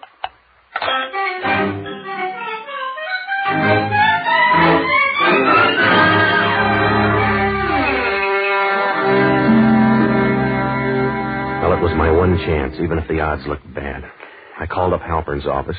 They said he wasn't in, to try him at home. He was listed for a place up on Pacific Heights, so I took a cab over there. When I walked in the lobby, I could tell old man Halpern was making as much money as you can without your own printing press. The apartment made Buckingham Palace look like something George had picked up at a fire sale. The doorman was a sober-looking specimen, the kind of guy that breathes every other Tuesday. He gave me the fisheye as I went up the elevator to the third floor. Halpern's apartment was at the east end. The butler showed me in, and I waited in the living room. It was a real cozy place, about the size of a small rugby field. A door opened on the side, and 200 pounds of Regency oozed into the room like a wet ghost. Good morning. I'm Mr. Taylor. I'm Novak. Where's Halpern? Well, Mr. Halpern is away on a business trip. I'm Mark Taylor, the family lawyer. I believe that's the phrase. Oh. Well, I'll drop by later, huh? Perhaps I can help you. I take care of most of Mr. Halpern's business now. Did you know his daughter? Yes. It was quite tragic. That's what I hear. She was a victim of amnesia. She forgot all the details of her home. Must have been a temptation. Did the police ever do anything on her? The police were not advised. Mr. Halpern hired private detectives, but she was never found. Yes, it was quite tragic. You wear your mourning a long way, Taylor. She'd be about 25 now, wouldn't she? Taffy hair, blue eyes, nice figure. I believe she had leanings in that direction. Why, Mr. Novak? I think I may know where she is. You don't know what that would mean to this family, Mr. Novak. You don't know what it would mean to me, Mr. Taylor. Here's a snapshot. Let me see it. Well, Taylor, this is not a B movie. This is a picture of Marcia Halpern. You sure? I don't make many mistakes, Mr. Novak. All right, if you've used up your quota. She's downtown. I'll get in touch with Mr. Halpern right away. No, take your time. She's dead. When? Last night, she got sleepy. What? Yeah, that's right. Somebody gave her enough sleeping pills to stock a drugstore. I see. After all these years, to come back, and then this. It was most tragic? Yes, I was about to say that.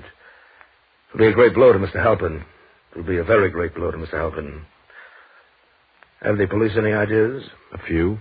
You know anybody named Hilda? No, why? Just sweeping out the corners. When's Halpern due? This afternoon. I'll arrange an... Excuse me, please. Uh-huh. Hello, this is Mark Taylor. No, that can't be right.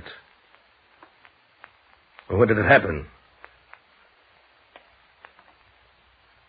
Yes. Yes, please keep me advised. You ought to wear a purple suit, Taylor. I have bad news, Mr. Novak. Brace yourself. I'm lightheaded. Go ahead. Mr. Halpern was killed in a motor accident last night. His car plunged down a ravine near Sacramento. Mm-hmm. That's very strange. Yeah. That must have been a great blow to Mr. Halpern.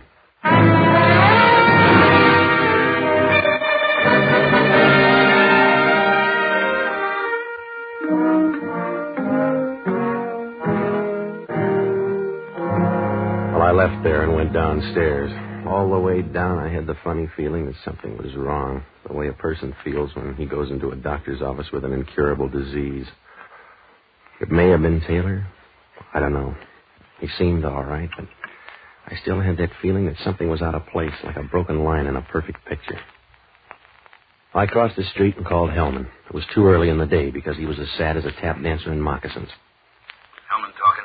This is Novak. How's the case? You look better every minute. How's the identification? We're moving slow. So far, we know she's a woman. That's right. Her name's Marcia Halpern. She disappeared in 1941 with amnesia. San Francisco? Yeah. She's the daughter of Emery Halpern. We'll check with old man Halpern. You better send your best man because he rolled a car and killed himself last night. Where? Sacramento. I got news for you, too. Yeah? We got a statement from that waiter. Who wrote it? He says you brought that girl in for coffee. Also, you were nice and chummy. I knew her for 5 minutes. With you, that's a lifetime. The guy said you were good friends. That's the our story's going to read. You suit yourself. I'm busy. Yeah, where you going? Same place you are, Hellman, Sacramento.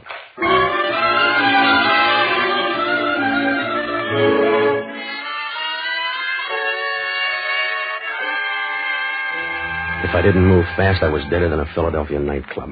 When they start taking statements, you can wire for flowers. I called Jocko and told him to check up on old man Halpern's estate. I borrowed a car and drove up to Sacramento. The accident was just outside of there. When I got to the spot, Hellman was already in charge. He's going to make a fight for the job in Last Judgment. They were down in the ravine, and Hellman was beating around the bushes, making more noise than a Venetian blind in a typhoon. Hello, Hellman. Did you find anything? Get your own haystack. I'm busy. Where's the body? You get the blues if you don't see one corpse today. He's up in town. Did you notice those tracks up there in the road? Yeah. Double tracks don't mean a thing. Oh, sure. Maybe two cars fell down and one got lost. Wake up, Hellman. If he drove over the side, he sure had a tough time making up his mind. When you're through on that pipe, I'll send over another. I'm going over to the car. Hellman went over to the car, and I started looking through the bushes. I don't know what I expected to find. Maybe an old Boy Scout. After about 10 minutes, I shifted over to the other side, and it showed up right near the ground under a bush. Hellman must have seen me because he came right over. Hey, what is it? What'd you find? A handkerchief. Oh. That's funny. What's funny about it, too? It's a handkerchief. The old man had a nose, didn't he? Well, he must have loved it then. His hanky's loaded with perfume. Take a whiff here. Yeah. Recognize it? Sure. I don't know about you, but I smell a rat.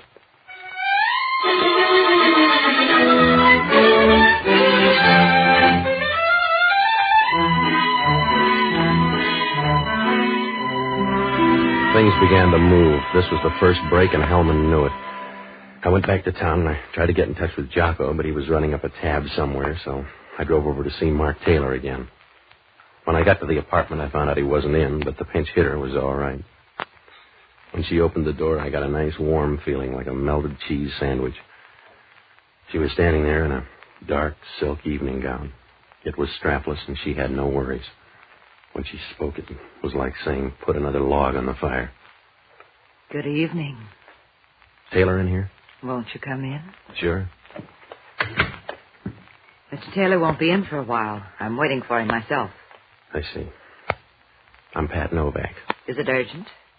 Anything I can do? If it were, you'd get my vote. Who are you? I'm Hilda Travis. I'm a friend of the family. Which family?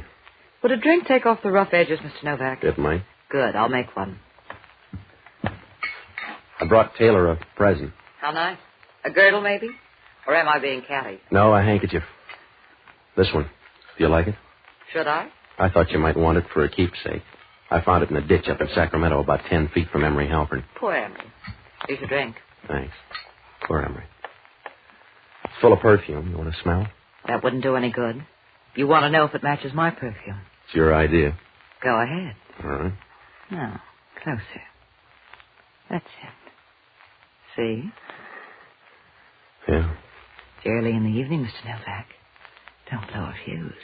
I won't until I find out who killed Marcia Halpern. Good luck. For everybody's sake. By the way, the police think you killed her, don't they? Did Taylor brief you? A little. I asked him this morning if he knew a girl named Hilda. He must have forgotten. Yeah, everybody's got amnesia. Just to make things easy, did you kill her? Just to make them hard, did you? I see. Well, just tell Taylor I called. Don't be a savage, Mr. Novak. You haven't finished your drink. And it's raining outside. I'll finish this one. That's good. Sit down beside me here. We'll finish our drinks and pray for a cloudburst.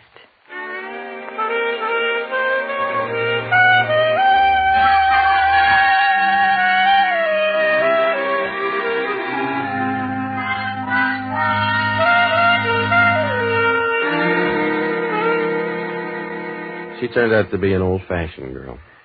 She had about 8 of them before I got out of there. I tried to pump her, but she wouldn't talk about Marcia Halpern. I just became a family friend. After I left, I ducked into a drugstore and started phoning Jocko. I finally caught him at the hunt room. He'd worked his way below the label already. Hello, Patsy. I'm having a wonderful time. Yeah, what'd you find out? I just heard a funny story. It's old. What about Halpern? He barely changed his will after the girl died. The whole estate goes to her. Who's next in line? A fellow named Mark Taylor. That's the new part of the will drawn up 3 weeks ago. Good boy, Jocko. So I looked up the dope on Mark Taylor. He's a family friend. It's a new club. Go on. book stuff, though. For instance? Well, he drew $3,000 out last month for a Lisbon passage. A girl named Helen Dupre. Maybe she's a foreign cinema discovery. Oh, he's no talent, Scout.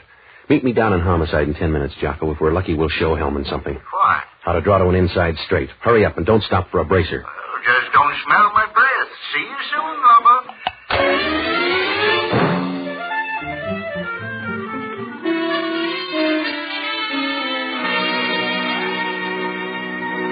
I'd explained everything I could to Hellman when Jocko got there. I went over it for him and sent him out on an errand. He was to meet Hellman and come up to Taylor's apartment. I went on ahead. It was about 11 o'clock when I knocked on the door.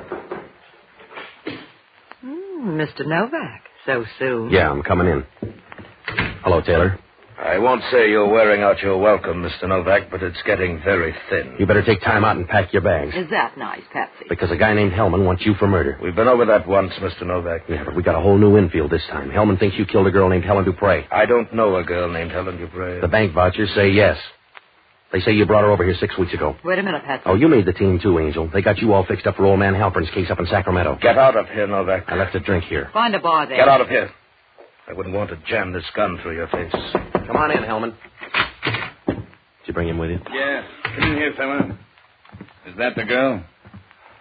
Yeah, that's her. Where'd you see her before? Sacramento last night. He's crazy. It's a plant, Mark. Tell him more, Junior. You sure she's the one? Yeah, she was on the road and I seen her at the car with this old fella. Hang on, lady. The road gets bumpy from here on. My lights were out, so I guess she didn't see me. Take this little guy out of here. I got a story. I seen you hit the old fella, then start the car down the bank. I didn't hit him on the head. I told you that, Mark. Yes, you did. Tell him, Mark. Tell him I was here. How can I when you tipped our mitt? That's right, Taylor. Get out while you can. Tell him I was here, Mark. Well, you little fool. Don't you know you told them already? You're a bum guy, Mark. You've been a bum guy all along. I keep my mouth shut. I'll give you a chance to talk.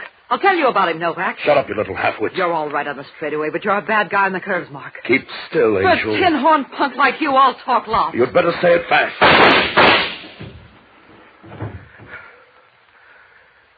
Yeah. You get any prize in the house, Taylor. Take your choice. Are you working for a living, Hellman? Yep. All right, then, let's go. Yeah. See you downtown, Novak. Is she all right, Jocko? I'm out of practice. Well, Patsy,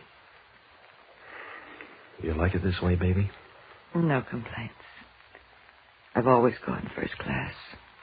I wouldn't like it the other way. Yeah. I could have used a little more time, but I'm not greedy. Still raining out, Patsy. No. It stopped raining. It's beginning to clear up and over. Come on, Jocko. I'm talking to myself.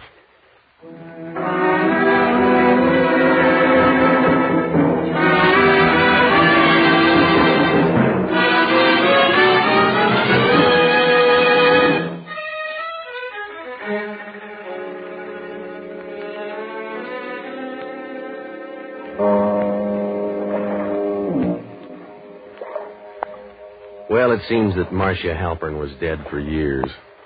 Somewhere on the other side, a girl named Helen Dupre got the story out of her. She looked a lot like Marcia Halpern, so she waited until after the war and contacted this Mark Taylor. They cooked up a hoax, and the pot boiled over. She was supposed to fake amnesia and stumble into the hospital. The pictures in the wallet would be printed. Mark would identify her as Marcia Halpern. The same night they planned to kill the old man the way they did. That way, Helen Dupre and Mark could split the dough, but they figured it wrong. Another girl named Hilda Travers had the story, too. She put the squeeze on Mark, and he blundered. He found out he didn't need a phony Marcia Halpern after all. The new clause in the will gave Mark the dough. So he loaded Helen Dupre with sleeping pills, while Hilda gave the old man his last ride. All he had to do was wait for the dough and then split with Hilda. Few things went wrong. Sometimes it only takes one. Helen did her part, but she was no Bernhard. And then at the last minute, she knew something was wrong and mentioned Hilda. I kind of began to wonder when Mark identified that picture so fast. After more than 8 years, he identified it immediately. And then there was that handkerchief. From there in, it was freewheeling. All we had to have was a witness. Oh, that guy from Sacramento? Well, he was some actor that Jocko picked up in the hunt room. Hellman finally cleaned up the mess. Taylor's in the clink, and of course, the girl already picked up her end of the check. She was nice, too, if you don't mind claw marks. Well, it all worked out, and Hellman's happy, except that actor keeps calling him up for parts.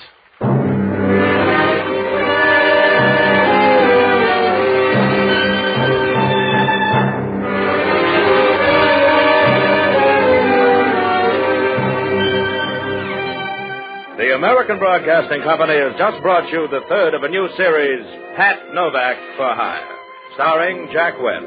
Jocko Madigan is played by Jack Lewis. Inspector Hellman is played by Raymond Burr. Music was composed and conducted by Basim Ablum.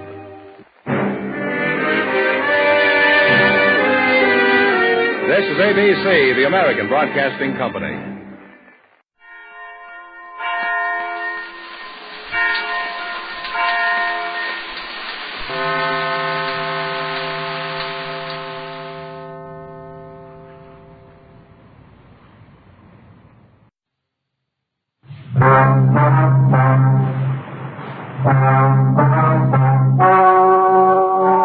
Ladies and gentlemen, the story you are about to hear is true. The names have been changed to protect the innocent.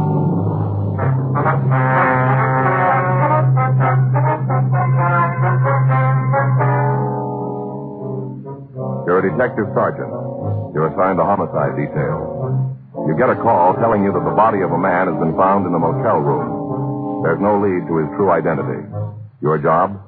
Check it out.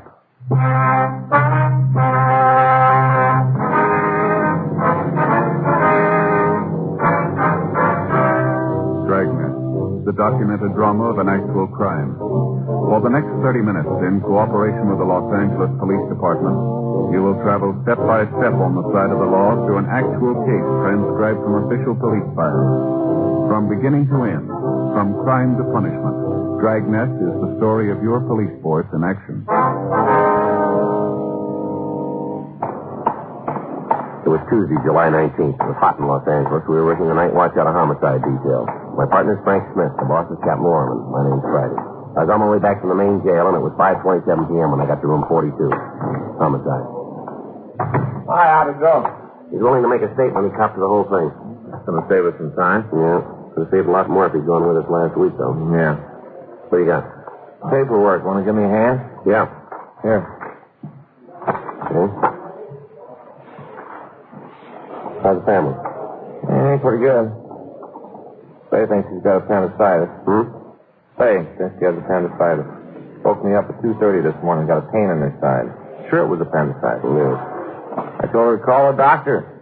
No, she didn't think it was that bad. Not to call a doctor. Just enough to keep me awake worrying about it. This morning the whole thing's gone, though. No trouble. Says it's probably heartburn. Why don't you give her a couple of your Pepto pals? Oh, Joe, that's very funny. Funny. Homicide Friday. Yeah, that's right. What's that? What's that address? No, we'll be right out. No, not anything. Right. Goodbye. Work? Work. Made at a motel out on Sepulveda. Found a body in one of the cabins. Yeah. Thinks it's a suicide.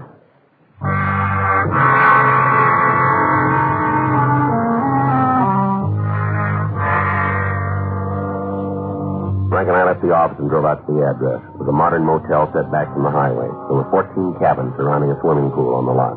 We met with the woman who'd placed the call and the owner of the place. Right over there. Number 8. Anything been touched in the room? No, sir. As soon as I saw him, I knew what had happened.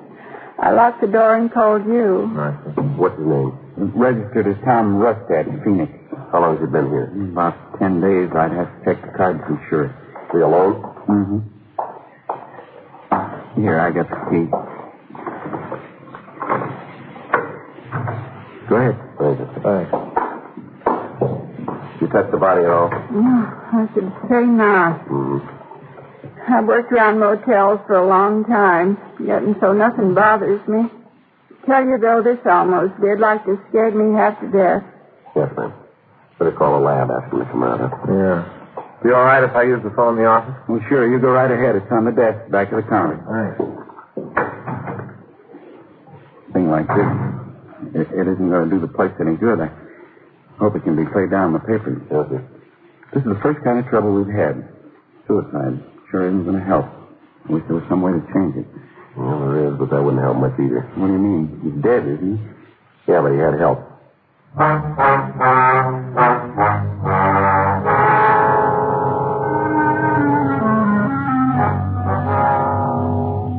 6:03 p.m. The crew from the crime lab arrived and started their investigation. Apparently, the victim had been killed with a small caliber gun. However, a search of the room failed to turn it up. The coroner's office was notified. They came out to check the body and go through his effects. 6:18 p.m. Frank and I talked with the motel owner in his cabin. Now, here's the registration card. You can see there where he signed it. Was he driving a car, do you know? Oh, I never saw one. Well, how'd he get here? You mean when he checked in? Yeah. By cab. Did he tell you why he was in town? No, he never mentioned it. Did he work? I don't know. When he checked in, did he say how long he'd be staying? No, he said it might be a week, 10 days. How about visitors? Do you have any? I didn't see him. What about phone calls? Yeah, I made some. Do you have a record of them? No. Usually we do. All the calls go through the board, but he used the phone booth outside. Okay. A couple times I was out by the pool at night, you know. Sure. I'd be out there and I'd see him in the booth. A couple of times he talked for quite a while. But you haven't got any idea who he was calling? No. Dime called, though. What's that? Cost him a dime. I heard the bell ring when he dropped the money. Well, they all do. You get any mail? No. He paid for his room in advance? Yeah, the first time he gave me the money for a week. And just a few days ago he paid for another week. How'd he pay? What do you mean? Well, by check or cash? Oh, cash. What size bills do you remember? I never saw him use anything smaller than a 50. Sure seemed to have a lot of them. Guess maybe a couple $1,000. Did he always carry that kind of money with him? Well, I wouldn't know about that. I guess he must have kept something smaller, though. Isn't everybody can change a 50? Not everybody. You gonna let his people know? What's that? Well, he must have some people over in Phoenix. They should know about him being dead. Yeah. Sure don't feel it's my place to tell him. No, sir, we'll take care of it. Okay. It's gonna be a shock to him, a guy his age. Probably got a wife and family, not gonna do him any good. No, it works both ways, doesn't it? Didn't do much for him.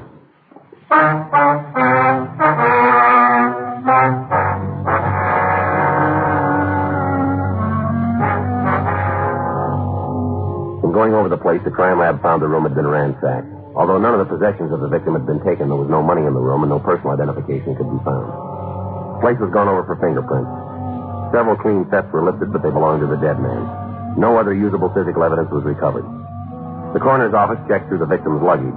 In one of the suitcases, they found an unstamped letter addressed to a June LaSalle in Reno, Nevada. Its contents explained that the victim expected to be in that city at the end of the month. There was no way of establishing a relationship between the two people. The coroner sealed the motel room, and Frank and I returned to the office. We sent a radiogram to the authorities in Phoenix asking for all information on Tom Rustad. The following morning, Wednesday, June 20th, we got their answer. There it is, Joe. Phoenix? Yeah, take a look. Yeah, boy. Don't make it rougher. Yeah. I never heard of him.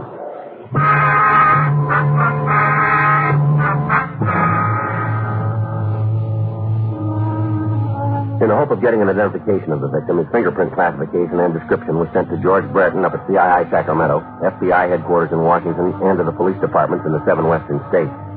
A close check of his clothing revealed that Tom Rustad's suits were tailor-made and had been made in Reno. We contacted the authorities there and asked them to check on the tailor shops in the area. We also asked if they check out the woman Rustad had written to. While we waited for the answer, we contacted the cab company that had serviced the area around the motel. We asked them to go over their way bills and report all trips from the motel and all trips to the address. 2 hours later, we got the list and started to check out the drivers. Sure, I remember the guy. A couple more like him, I could buy my own cab company. What do you mean? He's a big tipper. Never had anything less than a half a sawbuck. Down at the stand, you have to be a real battle. Who's going to pick him up? You know, the loop? Yeah. Where do you usually take him? Well, different places, restaurants, shows, different places. Did he ever tell you what he was doing in town? Oh, we'd talk. You know, a long drive downtown gets kind of dull. A couple of times he rode in the front seat with me. Guess maybe the company wouldn't like it, but that's the way he wanted it. Mm-hmm. What'd you talk about? Weather, fishing, lots of things. Yeah? Mostly about girls, though. He thought he was quite a ladies' man. The way he dressed, all that money he should have been. You ever see any of his friends? Listen, how come you're asking all these questions? It's police matter. I knew that when I got the word from the front office. They told me to ride with you all the way. Well, what's the beef? You after Roosted or something? Investigation. Oh. Now what about his friends? Well, I sure wouldn't want him to find out, blow the whole deal. Probably wouldn't call me anymore. What's that? Marcia. Who? I don't know her last name. Some bimbo Roosted knew. You ever meet her? Not Swamp. What's that mean? Why, she was in the cab. You know, I'd pick them up here, drive over to her place, and take the two of them down to a restaurant. Mm-hmm. So, real beautiful. Was tall, blonde, gorgeous. Roosted was pretty friendly with her, was he? Yeah, I guess so. The way he talked, he liked her a lot. You got her address? Yeah, I suppose. Huh? Well, you guys rouse this can lead right back to me. Cause a lot of trouble. Tell you, he's a funny guy. Talk about a lot of things, but he don't like to have you ask questions, especially about him. Yeah. Got real touchy when I talk about where he was from, what he did for a living. Yeah. That's why it's important you don't get me in trouble with him. I can use those tips. Well, don't count on them anymore. Huh? They won't be coming.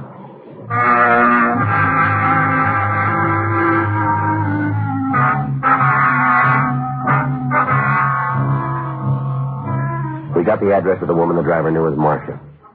We called the office to check on the wires we'd sent. There's been no answer to any of them. 1:30 p.m., we drove over to see the woman.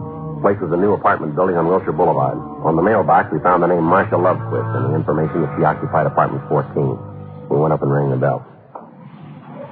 It doesn't look like she's home. Yeah. Let's check with the manager. All right.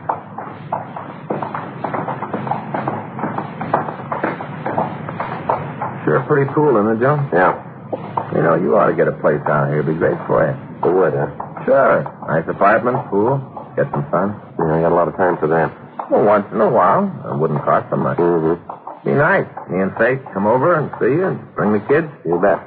Well, you wouldn't want to be a hog about the pool, would you? Not me, Frank. You feel that way, just forget the whole thing. That's what I was planning. You just forget. Here's the manager. Can I help you? Wonder if you could tell us where you can find Miss Lovequist. Marcia? Yes, that's right. Oh, saw her a few minutes ago. Oh, yes, there she is over by the pool.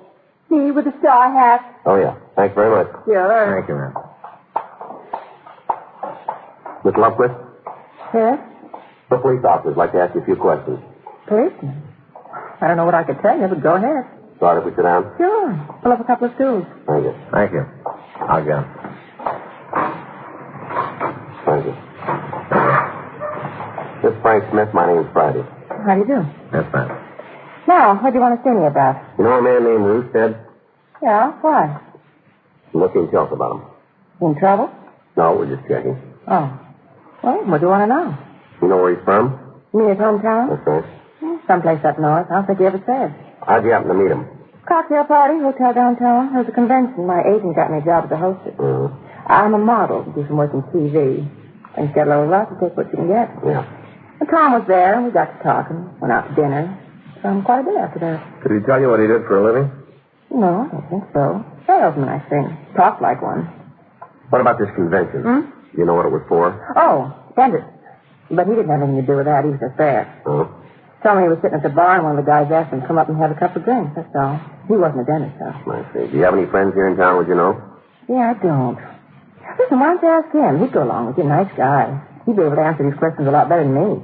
Well, we're checking everybody who knew him. Oh, I see. Well, nice guy. Had a lot of fun. Where'd you see him last night? Stayed for yesterday. We had dinner, took a drive. He came by for a nightcap, and then he called a cab and went home. Did you hear from him yesterday? No. Didn't really expect to. Why? Well, you see, we had kind of a fight. Nothing serious. I didn't figure I'd hear from him till maybe today, till we both got over the mad. Mm-hmm. Can you tell us what the argument was about? Well, the same to you, I'd rather not. It's pretty important that we know. Well, I guess it can't do any harm. He was just getting too serious, that's all. Yes? Too serious. Told him I had to go out of town on a modeling job. Santa Barbara be gone a couple of days. He got real mad.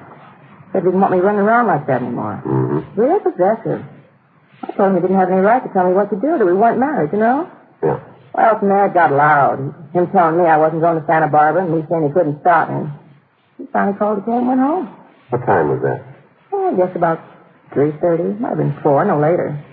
All right, thank you very much. If you should think of anything else, we'd appreciate a call. Sure. I'll leave you one of our cards. Mm-hmm. That's either one of you? Yes, ma'am. Hey, I'll tell you who you ought to talk to. Who's that? Well, you ought to see him anyway. I haven't heard anything, but Tom might have gone over there. Who? This photographer I was going to Santa Barbara with. Tom might have gone over to see him. Can you give us his address? Yeah, I've got it upstairs. Did Roostad know this photographer? Well, they'd never met. He knew about him, though. Yeah. That's why he might be able to tell you something. No? Well, Tom thought there was something between us, this other fella and me. Of course, I told him it was silly. It didn't make any difference, though. Real jealous, possessive. Uh-huh. Said him and the other fellow were going to tangle someday. I hope not. What? I know the other guy. Yeah. He'd kill Tom.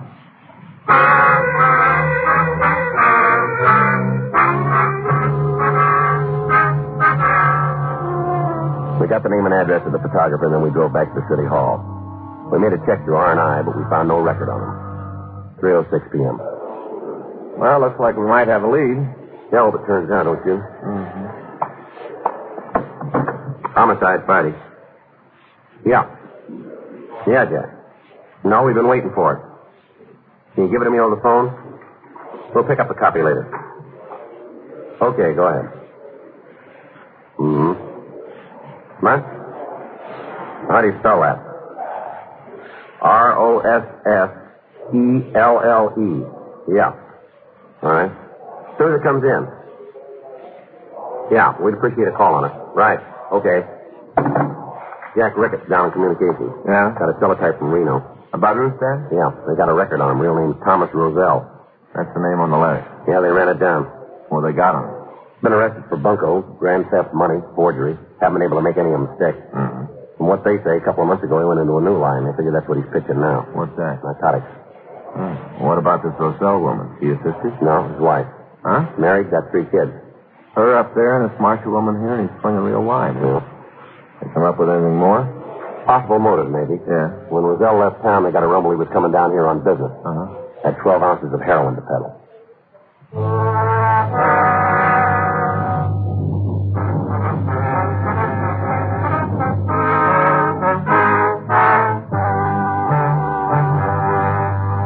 We put in a call to Narcotics Division and talked to Captain Walter. He told us they didn't have anything on Roselle, but they'd heard about a new supply of high-grade heroin being moved into town. We told him what we'd found, and then we drove out to talk to the photographer the victim's girlfriend had mentioned. Well, I'm sorry, fellas. I haven't got any idea what you're talking about. Have you seen Tom Roostad or Roselle? Sure, I didn't say I hadn't. But I didn't have anything to do with killing him. How'd you know he was dead? It's all over the afternoon papers. Don't you boys read your own publicity? When did you see him? Roostad? Sure. Night before last. Monday? Yeah, I guess so. Really, Tuesday morning. What time? Well, about 4:15. Yeah, that's it. 4:15, I remember, because he woke me up. I looked at the clock. Mm-hmm. What do you want? Oh, he had some wild idea there was something going between me and Marcia. Was there? Well, I don't see if there's any of your business, but it doesn't matter to me, so I'll tell you. No, there wasn't. Mm-hmm. He's a model. I'm a photographer. She worked for him. They paid her $25 an hour. That's all there was. Yeah. I ain't going to tell you it wouldn't have been nice, but it just didn't happen. I don't believe in romance around the office. Doesn't do anything but cause trouble. Yeah. What happened when Roostad came in? Oh, made a lot of accusations. I told him they weren't true. Said he had a filthy mind. Told him to get out. Did he go? No, I tried a little muscle. I belted him a couple of times, and that ended it. Mm-hmm. Poured him a drink to show him there weren't any hard feelings. A couple more. Yeah. Kicked it around a while, and then he left. What'd you talk about? Look, am I a suspect? Is that way on my back? We're talking to everybody who knew him. Well, you can cross my name off the list. I belted him, that's all. I didn't shoot him. All right. Did he call a cab from here when he left? No, I was going to, and he decided to walk. Did you see him leave? Certainly. I locked the door after. No. Watched him walk outside from the window there. Must have changed his mind about the cab, though. What? Cab. Must have changed his mind. I thought you said he didn't take one. I said he didn't call one. The cruiser picked him up. They drove off. You didn't get the number of the cab, did you? Look, a guy woke me up at 4 o'clock in the morning. Came in here, wanted to start a beef. I finally got rid of him. I'm a 9 to 6 boy. I haven't got time to stand around windows and get cab numbers for you cops. I went back to sleep. All right, and after anything comes up, give us a call, will you? Yeah, sure. Take this card, will you? Oh, look, I'm sorry if I sounded off. Just that I don't want to get mixed up in it. You can understand that, can't you? Sure. No hard feelings, eh? No. I'll be honest with you. I didn't like Roostad. I didn't like him an inch, but I didn't hate him. Not enough to kill him. Somebody did.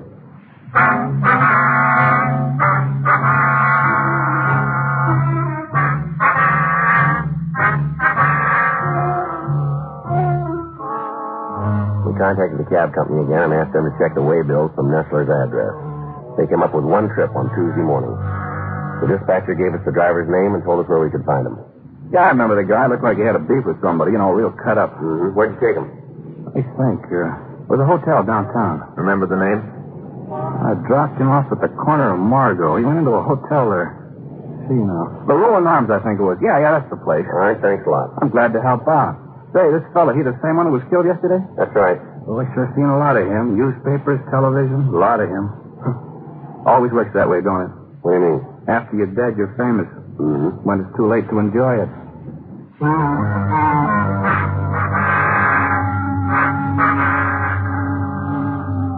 Frank and I drove down to the Roland Arms Hotel. We talked with the clerk who had been on duty Tuesday morning. He remembered a man answering the victim's description and told us he'd inquired about a guest named Wallace Alney. Because of Rustad's insistence, the clerk had put through a call to Alney, and the guest said to let the victim come upstairs. He went on to say that about 30 minutes later, both men had left the hotel together. 9:40 p.m., we went up to Wallace Alney's room. Here it is, John. No. Yeah, it's bad. Yeah? Wallace Alney? That's right. Police officer. I'd like to talk to you. Sure, Smart. This is Frank Smith. My name's Friday. Hi. That's all right. Like a drink? I'm just going to fix myself one. No, thanks. Always like a drink before dinner. Sharpens up the old appetite. Yeah. Mind if we look around? No, go ahead.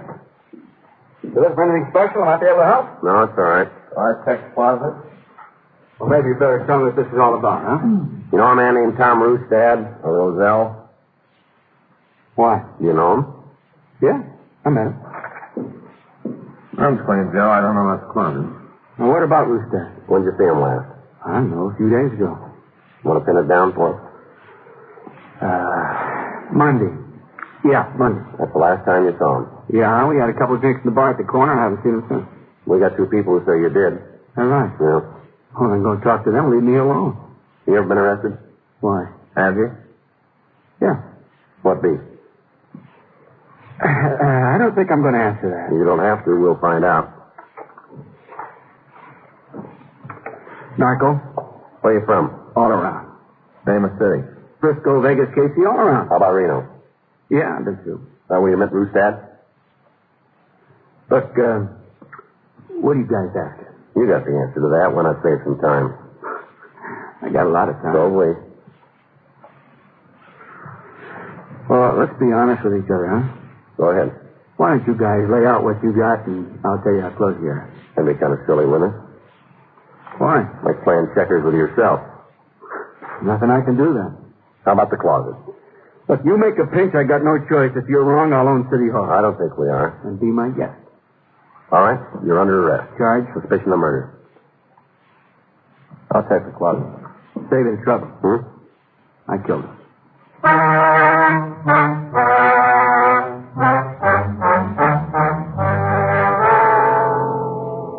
The search of the closet turned up a driver's license and other identification for Thomas Roselle.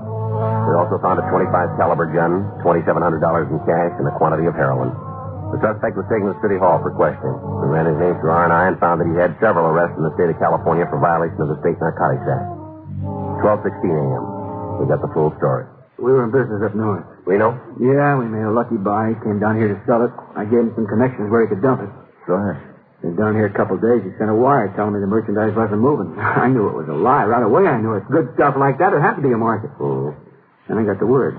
What do you mean? Well, a friend of mine, he called, told me about Tom and this Marcia doll, how they were running around. Yeah. This guy told me Tom was going great with the eight, said he dropped about $7,000 of it already. Sure, as soon as I heard that, I got on my horse, made it down here. What happened? Couldn't find out where he was staying, didn't have a trace. What about the motel? Well, I didn't know about that. As far as I knew, he was supposed to be here. That's the way we arranged it. Yeah. I sent out word I wanted to see him for him to get in touch right away. He did. Tried to give me the same line about how he couldn't sell. There wasn't a market for it. I told him we'd better call the whole deal off. Just give me the stuff back, we call the whole deal off. Yeah. Took some talk, and then we headed for his place. That's the motel? Yeah. How'd you get there? My car. What happened then? Oh, when I saw how much he had left, I told him he was lying. I called him a dirty thief, and we had a fight. I shot him. All right, you willing to give us a statement? Sure, why not? I'll get some nice. His wife know you? I guess so. That's too bad. I know her. She's a real nice kid. She's really in love with that town. Guess she took it pretty hard. I wouldn't know. Oh, knowing her, she would. Nice kid like that, and he's running around with another broad. Boy, he was a real bum. The way she loved him and doing a thing like that to her. Why don't you take another look? What? What'd you do to her?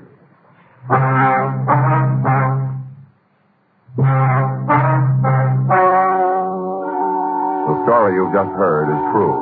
The names were changed to protect the innocent. On November 19th, trial was held in Department 99, Superior Court of the State of California, in and for the County of Los Angeles. In a moment, the results of that trial.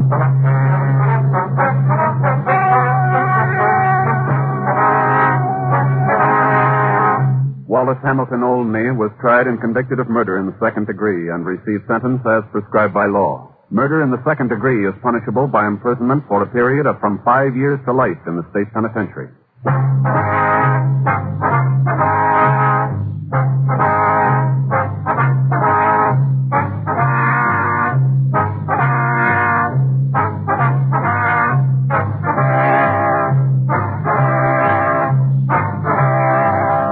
You have just heard Dragnet, a series of authentic cases from official files. Technical advice comes from the Office of Chief of Police W.H. Parker, Los Angeles Police Department. Technical advisors, Captain Jack Donahoe, Sergeant Marty Wynn, Sergeant Vance Frazier. Heard tonight were Ben Alexander, Dick Perrin, Helen Cleve, Lillian Bios, Stacey Harris. Script by John Robinson. Music by Walter Schumann. Hal Gibney speaking. Watch an entirely different Dragnet case history each week on your local NBC television station. Please check your newspapers for the day and time. Chesterfield has brought you Dragnet, transcribed from Los Angeles.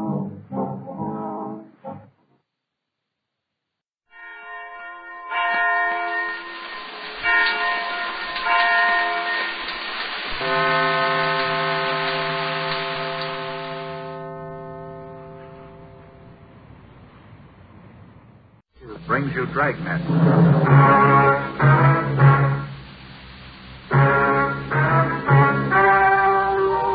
Ladies and gentlemen, the story you are about to hear is true. The names have been changed to protect the innocent.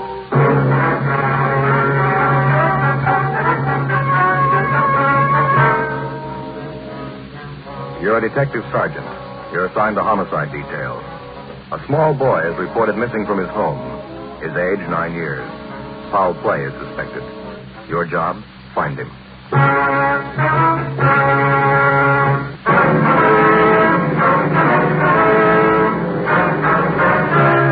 Dragnet, the documented drama of an actual crime. For the next 30 minutes, in cooperation with the Los Angeles Police Department, you will travel step by step on the side of the law through an actual case transcribed from official police files. From beginning to end, from crime to punishment, Dragnet is the story of your police force in action. It was Thursday, December 22nd. It was cold in Los Angeles. We were working the night watch out of Homicide Division. My partner is Frank Smith. The boss is Thad Brown, chief detective. My name's Friday. I was on the way into work, and it was 3:55 p.m. when I got to room 42. Homicide. Hi, Joe. Frank, what's doing? Oh, nothing. Pretty quiet. How's your mother? Oh, that cold's still hanging on. Bad cough. Doc says nothing serious, though. My kid's got the same thing. Must be some kind of a virus going around. Yeah, maybe so. Did you get all the reports on that Webster case yet? Yeah, all taken care of. Good. I get it. Homicide, Friday. This is Robinson, Unit 11J1. Got something for you. Yeah, Harry, what's doing? Doherty and I are out here on Hollis Avenue, 4656, trying to track down a 9-year-old boy. What's the story? Kid's missing. Suspicion of foul play. Yeah? How long has he been gone? About 2 hours. Looks like a job for homicide. How do you figure? The kid was last seen playing in the backyard of his home. Yeah? We checked over the yard. Did you find anything? Bug days, lots of them. They look new. Frank and I left a message for Chief Detective Thad Brown. Then we went over to the crime lab, picked up Ray Pinker, and drove out the Arroyo Seco Freeway to Hollis Avenue. It was an average neighborhood. Number 4656 was a one-story green stucco residence situated on the corner of Hollis Avenue and Harrison Drive. Beyond the backyard was a tract of undeveloped land covered with scrub oaks. Harry Levinson from Highland Park Juvenile was waiting for us in front of the house. Back this way, fellas. You coming, Ray? Well, I got my bag. Who notified you the boy was missing, Harry? The mother said she went down to do some Christmas shopping about 11 this morning, left the boy home. Came back about 2 this afternoon. He was gone. What's the name? Johnstone. The kid's name is Stanley, 9 years old. The gate open like this when you got here? Yeah, we haven't touched a thing. There's things over here, Mr. Pinker, along the edge of the walk there, you see? Yeah, let me see. Quite a few things. Looks like it might be blood. Try some benzidine on. There we are. See what happens. Where's the kid's mother now, Harry? She's in the house. Doherty's talking to her. Did you talk to any of the neighbors? Yeah, the people next door, the ones on this side. They couldn't tell us anything. There it is, fella. Yeah, Rick? These spots I covered with benzidine are turning blue. Blood stains, all right. Can't say definitely whether it's human or animal. You have to go back to the lab to run it through? Yeah, biological precipitin test. Any one of those glass vials in the bag, will you? One of these? Mm-hmm. Yeah. Thanks. Scrape some of these flakes off the test. There we are. How soon can you type the blood for us, Ray? Precipitin test won't run more than 20 minutes. Take 3-4 hours to run blood grouping, though. Huh? That's it. Anything else you want to check? Let me see. Anything else? Yeah, right here under this tin can. Empty shell. 22, huh? Yeah, might tie in, might not. Mark it and dump in this envelope, will you? Sure. There you go. You got a missing broadcast on the boy, Harry? Yeah, Doherty did about half an hour ago. Here's the description right here. Thanks. Mother know about the blood stains? No, we didn't tell her. She's worried enough already. She has no idea what might have happened to her, boy, huh? No more than we do. Checked all the friends, relatives. We're covering the neighborhood. No trace so far. Not much to go on. Blood stains, empty cartridge. It could mean 100 things. Any ideas, Friday? Just one, and I don't like it.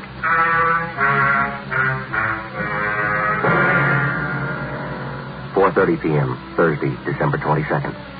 The neighborhood search for 9-year-old Stanley Johnstone continued. Ray Pinker went back to the crime lab to start the precipitin test and the blood grouping. Levinson and his partner Doherty from Highland Juvenile stood by. We called Chief of Detective Thad Brown, and he ordered up a special detail to aid in the search for the missing boy. Frank and I questioned the boy's mother, Mrs. Ruth Johnstone, a woman in her early 40s. She seemed fairly calm under the circumstances. Mrs. Johnstone, is your boy Stanley in the habit of wandering off without telling you where he's going? No, he's not in the habit of wandering off, but he has done it before. When was the last time, Miss Johnstone? You don't have any children, do you, Sergeant Friday? No, ma'am. Well, there comes that time in every young boy's life when he feels that it's time to leave home. Go out on his own. Usually happens somewhere around 8 to 10. Yes, ma'am. I think I know what you mean. I'm a boy. Well, then you know how it is. My husband and I scolded Stanley one afternoon after school, and he was quite put out about it. Thought George and I were unfair. Packed a few of his things and left. Well, how long was he gone, ma'am? Oh, no time at all. About 2 hours. I was worried about him, but my husband said to leave him alone. Said every boy had to go through that stage. Well, then you think he's run away from home again this time, do you? Yes, I think so. He's been gone about 4 hours now. And, I have a funny feeling about it.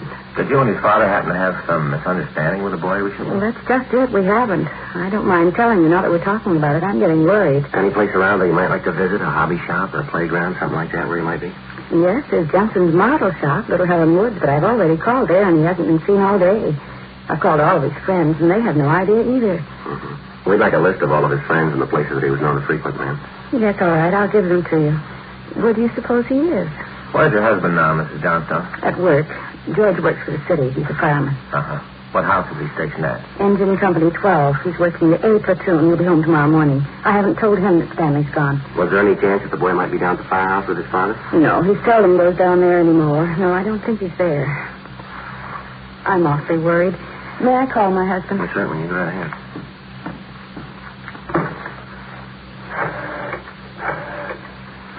I know George will be worried. Stanley's been gone too long. Hello. May I speak with George Johnstone? This is Mrs. Johnstone. Thank you. I hate to call George at his work. Yes, sir. Does your husband own a gun, ma'am? Yes, he does. What caliber, would you know? It's a .45 automatic. He's got it. George? Well, this is Ruth. George, is Stanley down there with you by any chance? Oh, no, I can't find him anywhere. He wasn't here when I came home from doing my shopping. There are 2 policemen here. No, I said there are 2 policemen here. No, dear, I'll call you if we don't find him soon. Oh, all right. Yes, you too. Bye. I didn't think he'd be with George. Oh, that .45. Is that the only gun in the household? Yes. Why are you asking about guns? Has anything happened that you're not telling me about? No, ma'am. Just routine checking. We'll have to take a look at that .45 if you don't mind. Maybe I should tell you we do have another gun in the house, but it's all wrapped up. George bought it for Stanley's Christmas present. What if we could look at it, please? Yes, will you have to unwrap it? I'm afraid so.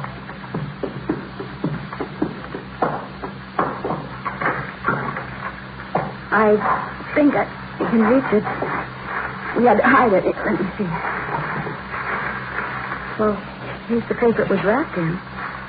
Stanley must have found it. It's gone. You see? Here's the gift card and the box the gun came in. The rifle. Could I look at the box, ma'am? Thank you. How about it, Joe? 22 caliber. Thursday, December 22nd, 5:15 p.m. It was getting dark. The search for the missing boy continued. We checked the list of Stanley Johnstone's friends. None of them or their parents had any idea of his whereabouts. We talked with Levinson again. He'd been in touch with the detail combing the neighborhood, but they'd found nothing. We went down to Hollis Avenue and 10th Street, service station on the corner. You want a dime, Joe? No, I got one. We'll watch the Chief Browner. Yeah.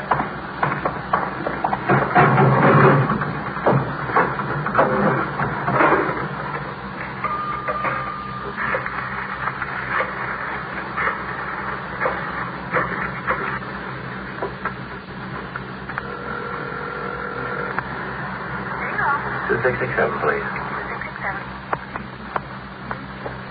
Hi, Maya Finger. Hi, Ray. Joe Friday. Yeah, Joe. Any sign of the Johnstone kid? No, not yet. How are you coming? Nice exhibit test. It's human blood. Uh-huh. Working on a blood group now. You know what type the Johnstone boy has? Well, we didn't want to upset his mother. Thought I'd wait till the last thing we're in the neighborhood. Check with the family physician. That way you won't disturb her. Yeah, we figured on that. Just a minute, Ray. Yeah, Frank. The box is full. Ray, Pat Brown's out here now. Check you later, huh? Right, Joe. Right.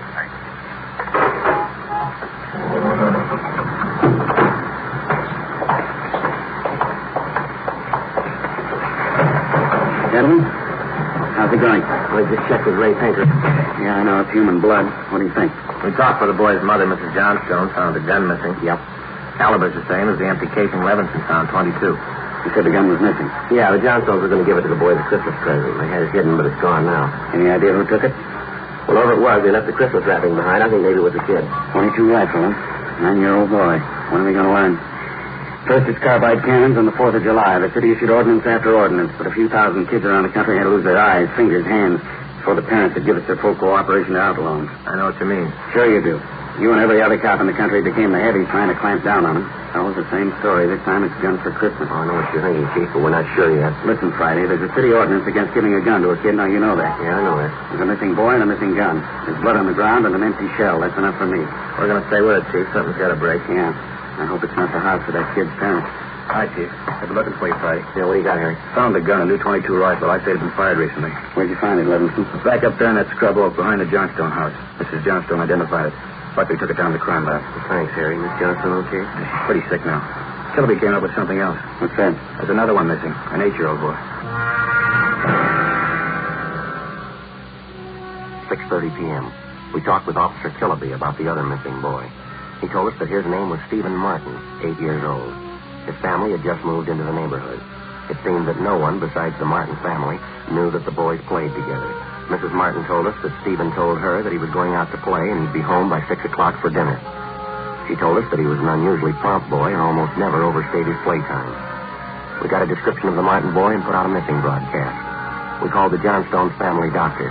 He told us that Stanley's blood was type O. At 7 p.m., we talked again with Mrs. John Martin. Are you sure Mrs. Johnson doesn't know where the boys are? She has no idea, Mrs. Martin. Oh, this is terrible. Just awful.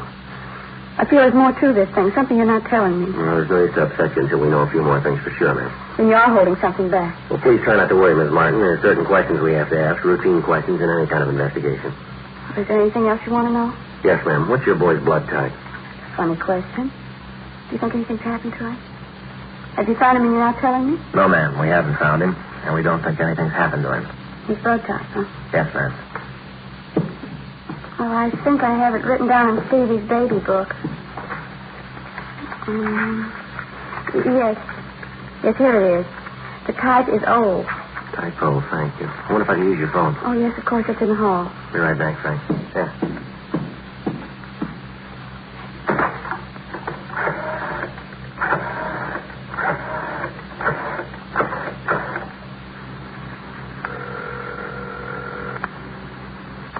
City Hall. 2667, please. 2667.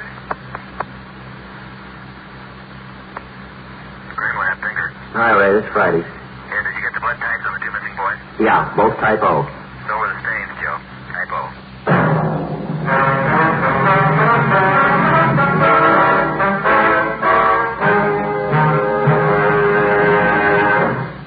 You are listening to Dragnet, the authentic story of your police force in action. The modern way to sell cigarettes is the Chesterfield way, both regular and king size. And we're the only one that does it. We tell you what Chesterfields are made of to give you premium quality in both popular sizes. Our scientists select the best materials.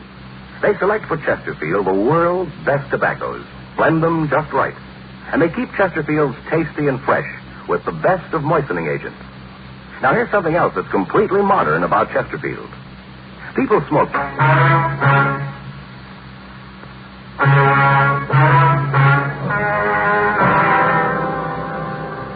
8 p.m., Thursday, December 22nd.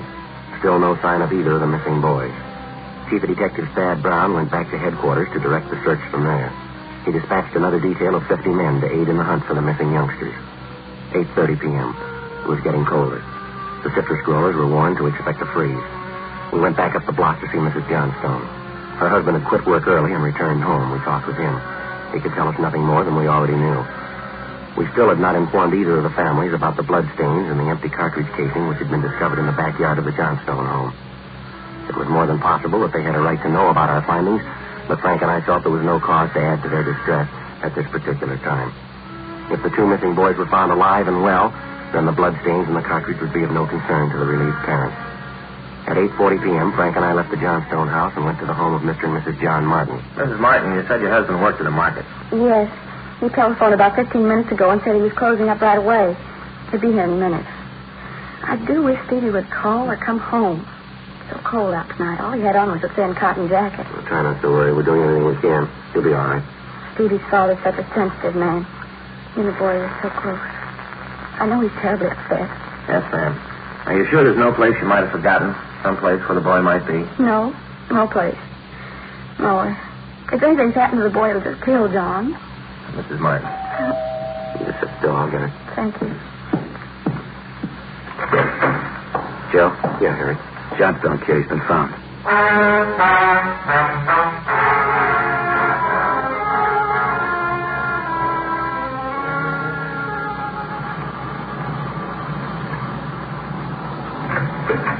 He's home, Sergeant. He's come home. Thank God he's all right. Well, where's he been? Did he tell you? No, he didn't. His clothes are all dirty, and he's acting strange. I've never seen him like this. How do you mean, Mrs. Johnstone? Well, he just came in the front door and said, "Hello, Mom," and then he sat down in a chair and stared at the floor. He talked to his father and me. Mind if I talk to him? No, go ahead. I asked him about the little Martin boy. He wouldn't tell me a thing. Well, where is he now? Right over there in the living room. Oh, yeah. Looks all right. Yes. Son, this is a police officer. He wants to talk to you. Don't be afraid, dear. He only wants to ask you some questions. Son. You see, Sergeant? Yes, ma'am. Stanley? Come on, boy, look at me. Come on, youngster, get your head up. Oh, that's better. You had your mother pretty worried, you know that? You want to tell us where you've been? So we should try to get him to eat a little something. You hear that, son? You want something to eat? Stanley, there's another little boy up the street who hasn't come home. You know where he is? His father and mother are worried about him, too, just like your folks were. You gotta help us find him, son. I killed him. I killed Steve with the .22. We were only playing, but I killed him.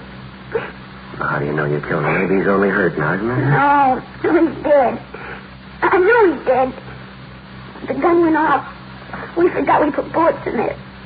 Well, where is he, Stanley? I hit him. I was scared. I didn't want anybody to find him. Where did you hide him, son? In a cave up on the hill. I didn't mean it. It was my pal. Do you want to show us where, Stanley? Yes, sir. I'll show you. Please don't send me to jail.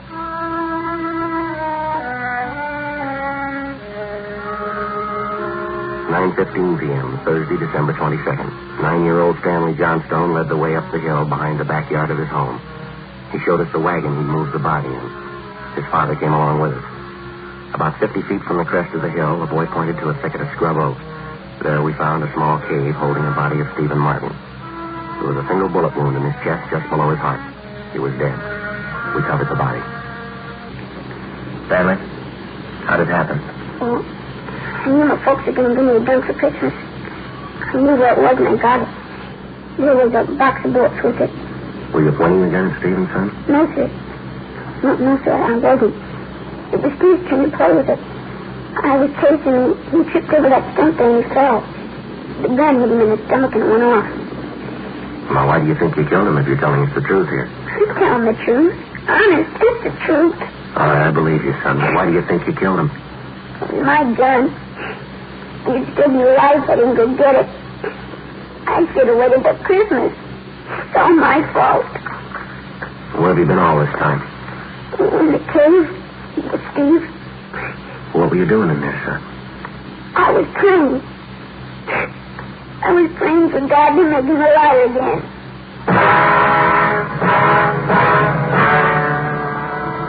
After a thorough investigation, Frank and I were convinced that the shooting of Stephen Martin was accidental. Ray Pinker's findings substantiated the Johnstone boy's story, even to the smallest detail. We put in a call to the coroner's office and acquainted him with the facts. He designated a local mortuary to handle the body pending autopsy and granted us permission to remove the body to the Martin home. Mrs. Martin collapsed. The family doctor was called. Frank and I sat in the living room to wait for John Martin, the dead boy's father. Edith? Edith? Mr. Martin? Yes. You the police? Yes, sir. Where's Edith? Where's my wife? Has my boy come home? Well, have you found him? Yes, sir. Well, where is he? Steve? Stevie? Where's Steve? He's hurt, isn't he? Yes, sir. Where is he? I want to see him. He's hurt pretty bad, Mr. Martin. Oh, where is he? I want to see him. How bad? Pretty bad.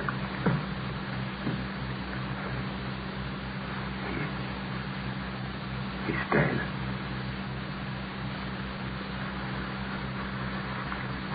All right, if I go in. Yes, sir, if you want to. Will you go with me? Yes, sir.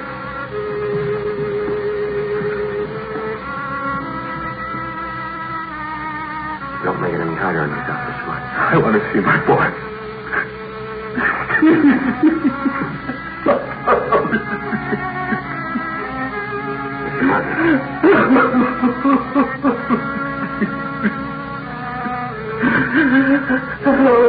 Mr. Martin. Stevie, listen to me, son. I got a lot of nice things for Christmas. Everything you wanted. I could get us 3 new cars for the train. And one with a searchlight on it really works, son. I got you the switch you wanted. I'm so excited now. No.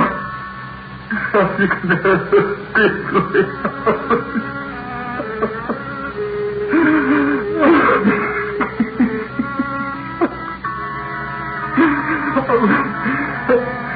There's baseball this week. Oh, I got it for the cowboy.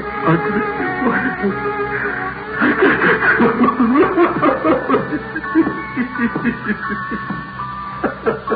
Mr. Martin.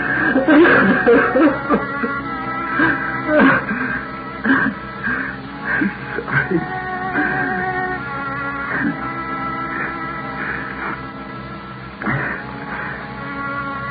What happened?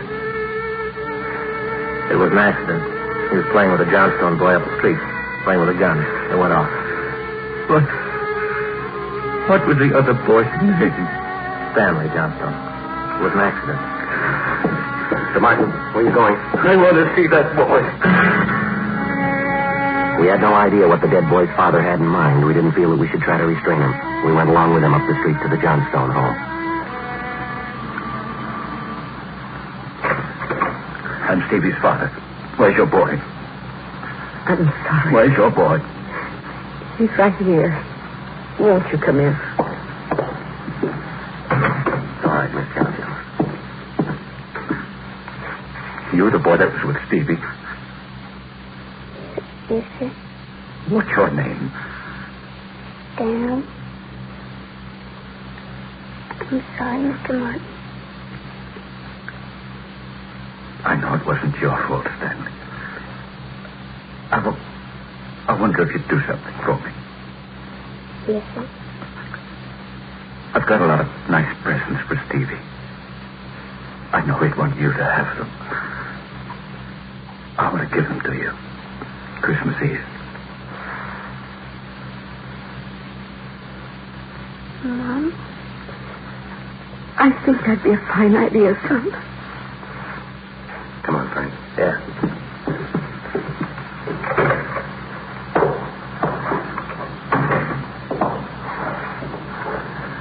Well, what's it all prove, Joe? You don't give a kid a gun for Christmas.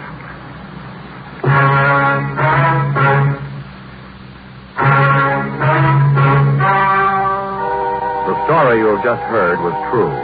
The names were changed to protect the innocent. On December 24th, the coroner's inquest was held in the county morgue, County of Los Angeles, State of California. In a moment, the results of that inquest.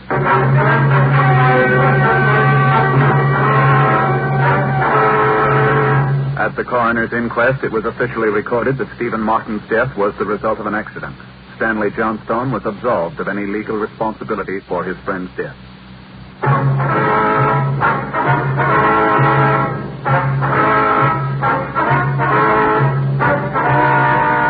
You have just heard Dragnet, a series of authentic cases from official files. Technical advice comes from the Office of Chief of Police W.H. Parker, Los Angeles Police Department. Technical advisors, Captain Jack Donahoe, Sergeant Marty Wynn, Sergeant Vance Brasher.